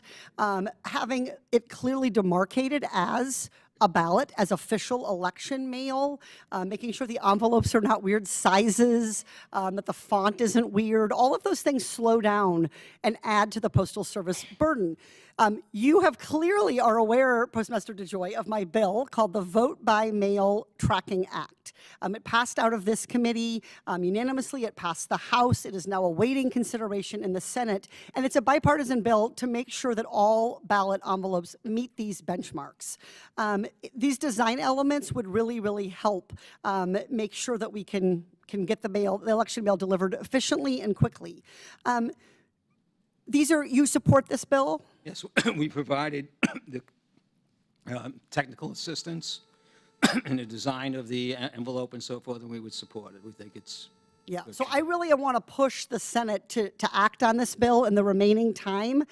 We do not need to put our Postal Service and let them, you guys are good for all weather, but we don't need you to weather this. There are over 8,000 different election officials doing different things with ballots and with envelopes. This would focus on the envelope while still allowing local ballots to be as they need to be. Senators need to hear from Americans that they want their ballots delivered quickly and that they stand with USPS in making it happen. So please let the senators hear you on this bill. In closing, Postmaster DeJoy, I just want to reinforce to you how strongly I support your efforts to make sure that U.S. Postal Police have the resources they need to keep our mail carriers safe as they're delivering more and more high-dollar packages and high-value packages, especially in the holiday season. I know that their safety is a top concern for you, so I want to encourage you to address that. I also would want to thank you and encourage you to continue to work on your efforts to deal with so-called porch pirates and package theft. I know this is something that requires a lot of adjustments, but I think the Postal Service is really the gold standard for that, and I'd like to have Congress act on my porch pirate acts to get your competitors up to that same level of safety for packages. Thank you so much, and I yield back. Thank you. Chair recognizes Mr. Goldman. Thank you, Mr. Chairman. Thank you to the witnesses for being here. I have been hearing over the last couple of years more complaints from constituents about issues with the Postal Service than probably any other issue. And the problem is significant, as I'm sure you know, because it's not just letters that are delivered by mail. It's critical documents, tax refunds, work permits, green cards, all sorts of immigration documents, and it's a significant problem.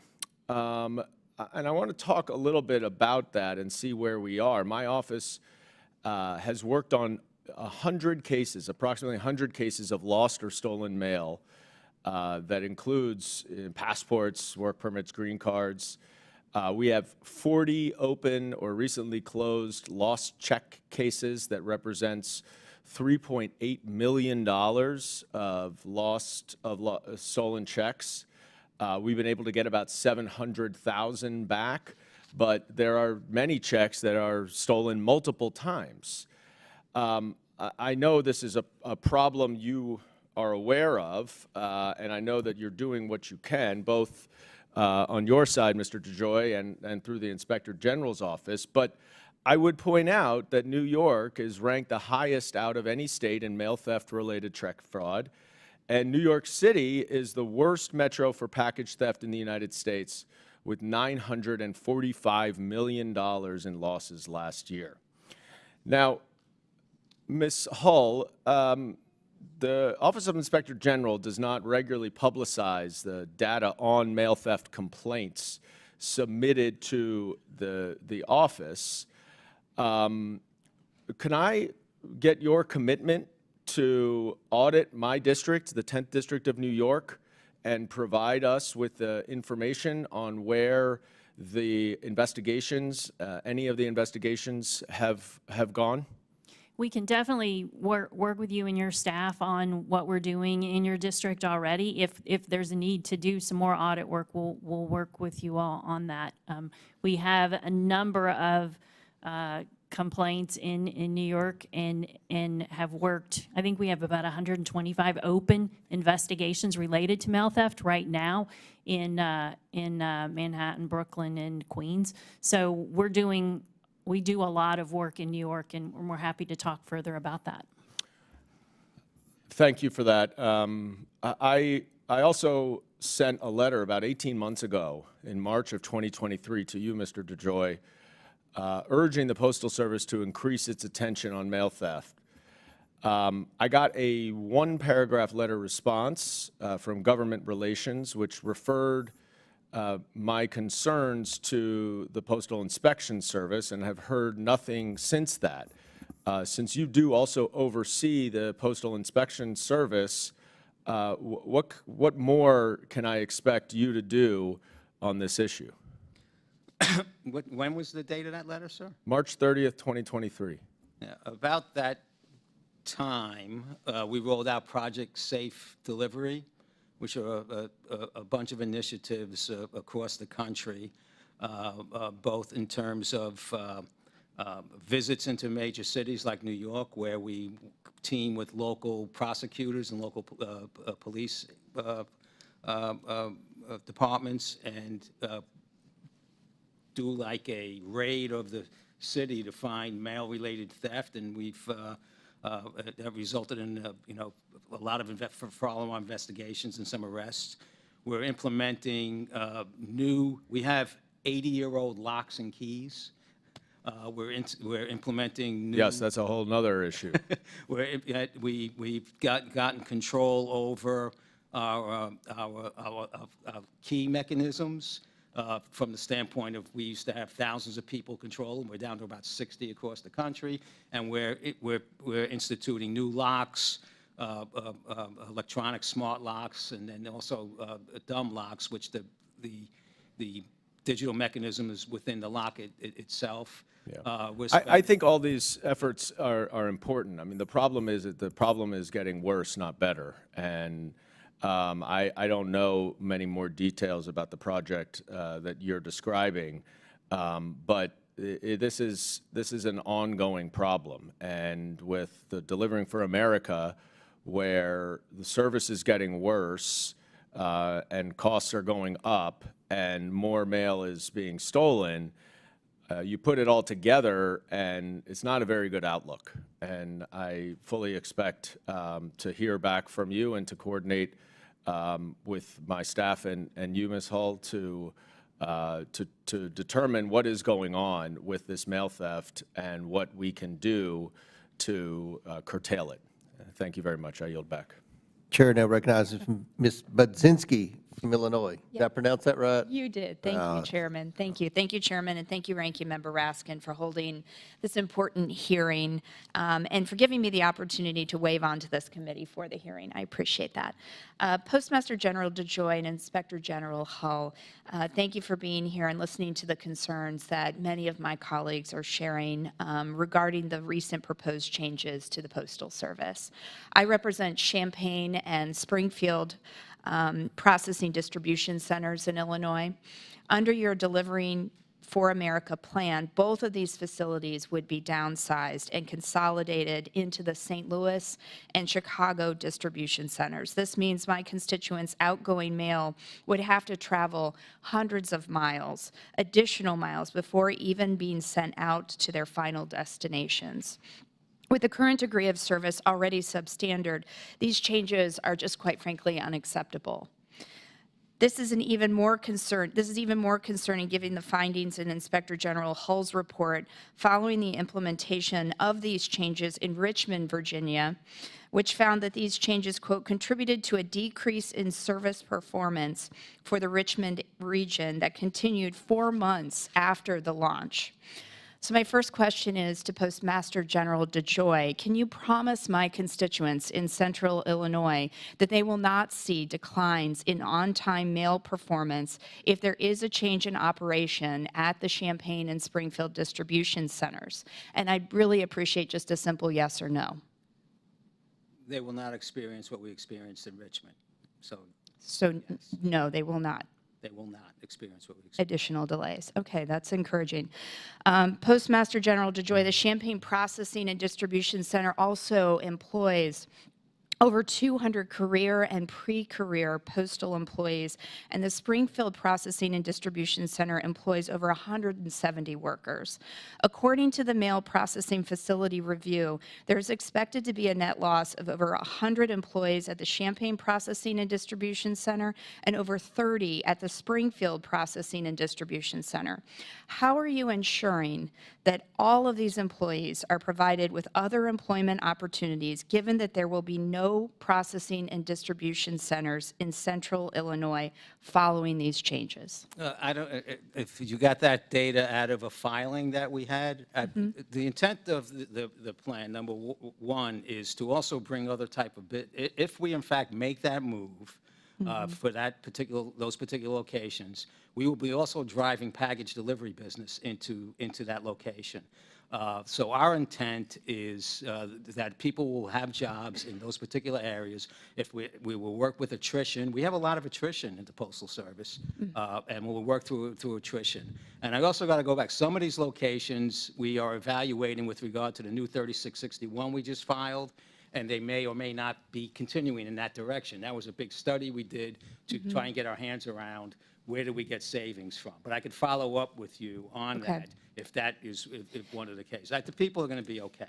Yeah, I think that is one of my bigger concerns is these employees and making sure that they can stay within their areas that they're working, and that is the true commitment that they have, that they don't have to be concerned about their employment situations. We're very, I've been very, very committed to that since I walked in the door to make the right moves as we're making this transition so people feel secure in their jobs, which is why I converted a lot of people to full-time. Okay. I also wanted to talk about, Postmaster General DeJoy, your regional transportation optimization plan as well. As you know, if enacted, this plan would limit the number of times post offices located more than 50 miles away from a regional processing and distribution center have their outgoing mail picked up to just one time per day. The Postal Service has admitted that these changes will create up to 24 hours of additional delays for predominantly rural regions, and that's particularly the region that I represent in downstate Illinois. In the third quarter of the last fiscal year, on-time delivery rates for 3 to 5 day first-class mail in downstate Illinois was only 68%. Given that 1/3 of my constituents are already getting their mail late, how can you justify further delaying their mail simply because they don't live within a 50-mile area of a larger city? Well, we need to reshape the Postal Service because we're losing a lot of money. There was 59 billion pieces of single-piece first-class mail in 1999. There's less than 12 now, and it's going down. What I will say in this plan, right now we have trucks going out in the morning empty and coming back empty, then going back at night empty and coming back empty. What we're proposing in this new plan for those further areas, we go out and deliver and pick up the mail at the same time. Then we will accelerate it through the system, right? 90% of the mail throughout the nation, especially on delivery going into these areas, will be accelerated. It's just the pickup of single-piece first-class mail that will be delayed tops 24 hours in so it's 2 day might go to 3 day, 3 day might go to 4 day, 4 day might go to 5 day, but nothing's going beyond the 5 days because we'll fly it or do something else. I think it's all these decisions are tough. Where do we get that we can stop tens of thousands of trucks running around empty throughout the nation by doing this? And then in some of these areas, like your area where it's remote, but it's got population and has package business in and out. We articulate the worst of the situation. I think there's some other opportunities for those particular areas. Yeah, and I know I'm out of time. I just want to say that these changes can't be made on the backs of rural America. And that is my very big concern, that the focus is on these urban cities, these big cities, at the detriment and at the loss of services for rural parts of our country. That's a very big concern. I yield back. Thank you. All right, gentlelady's time's expired. That concludes all of our questions, and I want to thank our witnesses for being here today, for your testimony. Ranking Member Raskin and I are going to skip closing statements in lieu of votes being called a couple of minutes ago, but we had several members, I know Ms. Norton and Ms. Crockett, that had additional questions we're going to send to you. Ms. Hull, I know we have questions for you as well. As you can see, everyone cares about the Postal Service. We want to see the Postal Service be successful and efficient. So we'll be in touch with you, and I'm sure we'll have lots of more communication this next Congress. So, Mr. Chair, could I just do a Yes. UC request? Yes. Let's see, several here. I ask unanimous consent to enter the record statement from Chuck Mullador, the Executive VP of the National Association of Postal Supervisors, a statement from Kevin Yoder at Keep Us Posted, and a statement from Marie Hobson Clark from the Envelope Manufacturers Association providing comments on the status of the Postal Service. Without objection to order. And I'd like to ask UC to enter into the record a report from NDP Analytics dated March 24th titled... Without objection to order. And unanimous consent to enter in the record a submission from the U.S. Postal Service to the Postal Regulatory Commission, including the FY 2025 performance targets for each market-dominant product. And finally, a request to enter into the record this May 11th, 2022 letter from former Chairwoman Carolyn Maloney to Mr. DeJoy that she sent following the committee's April 4th hearing on the Postal Service's electric vehicle procurement, which highlights the Postal Service's original analysis of the costs and benefits of EVs, underestimated cost savings from EVs, and used outdated gas prices. The problem, yeah. Without objection to order. With that, without objection, all members will have 5 legislative days within which to submit materials and submit additional written questions for the witnesses, which we will have, and we will forward those to you all for your response. If there's no further business, without objection, the committee stands adjourned. Thank you.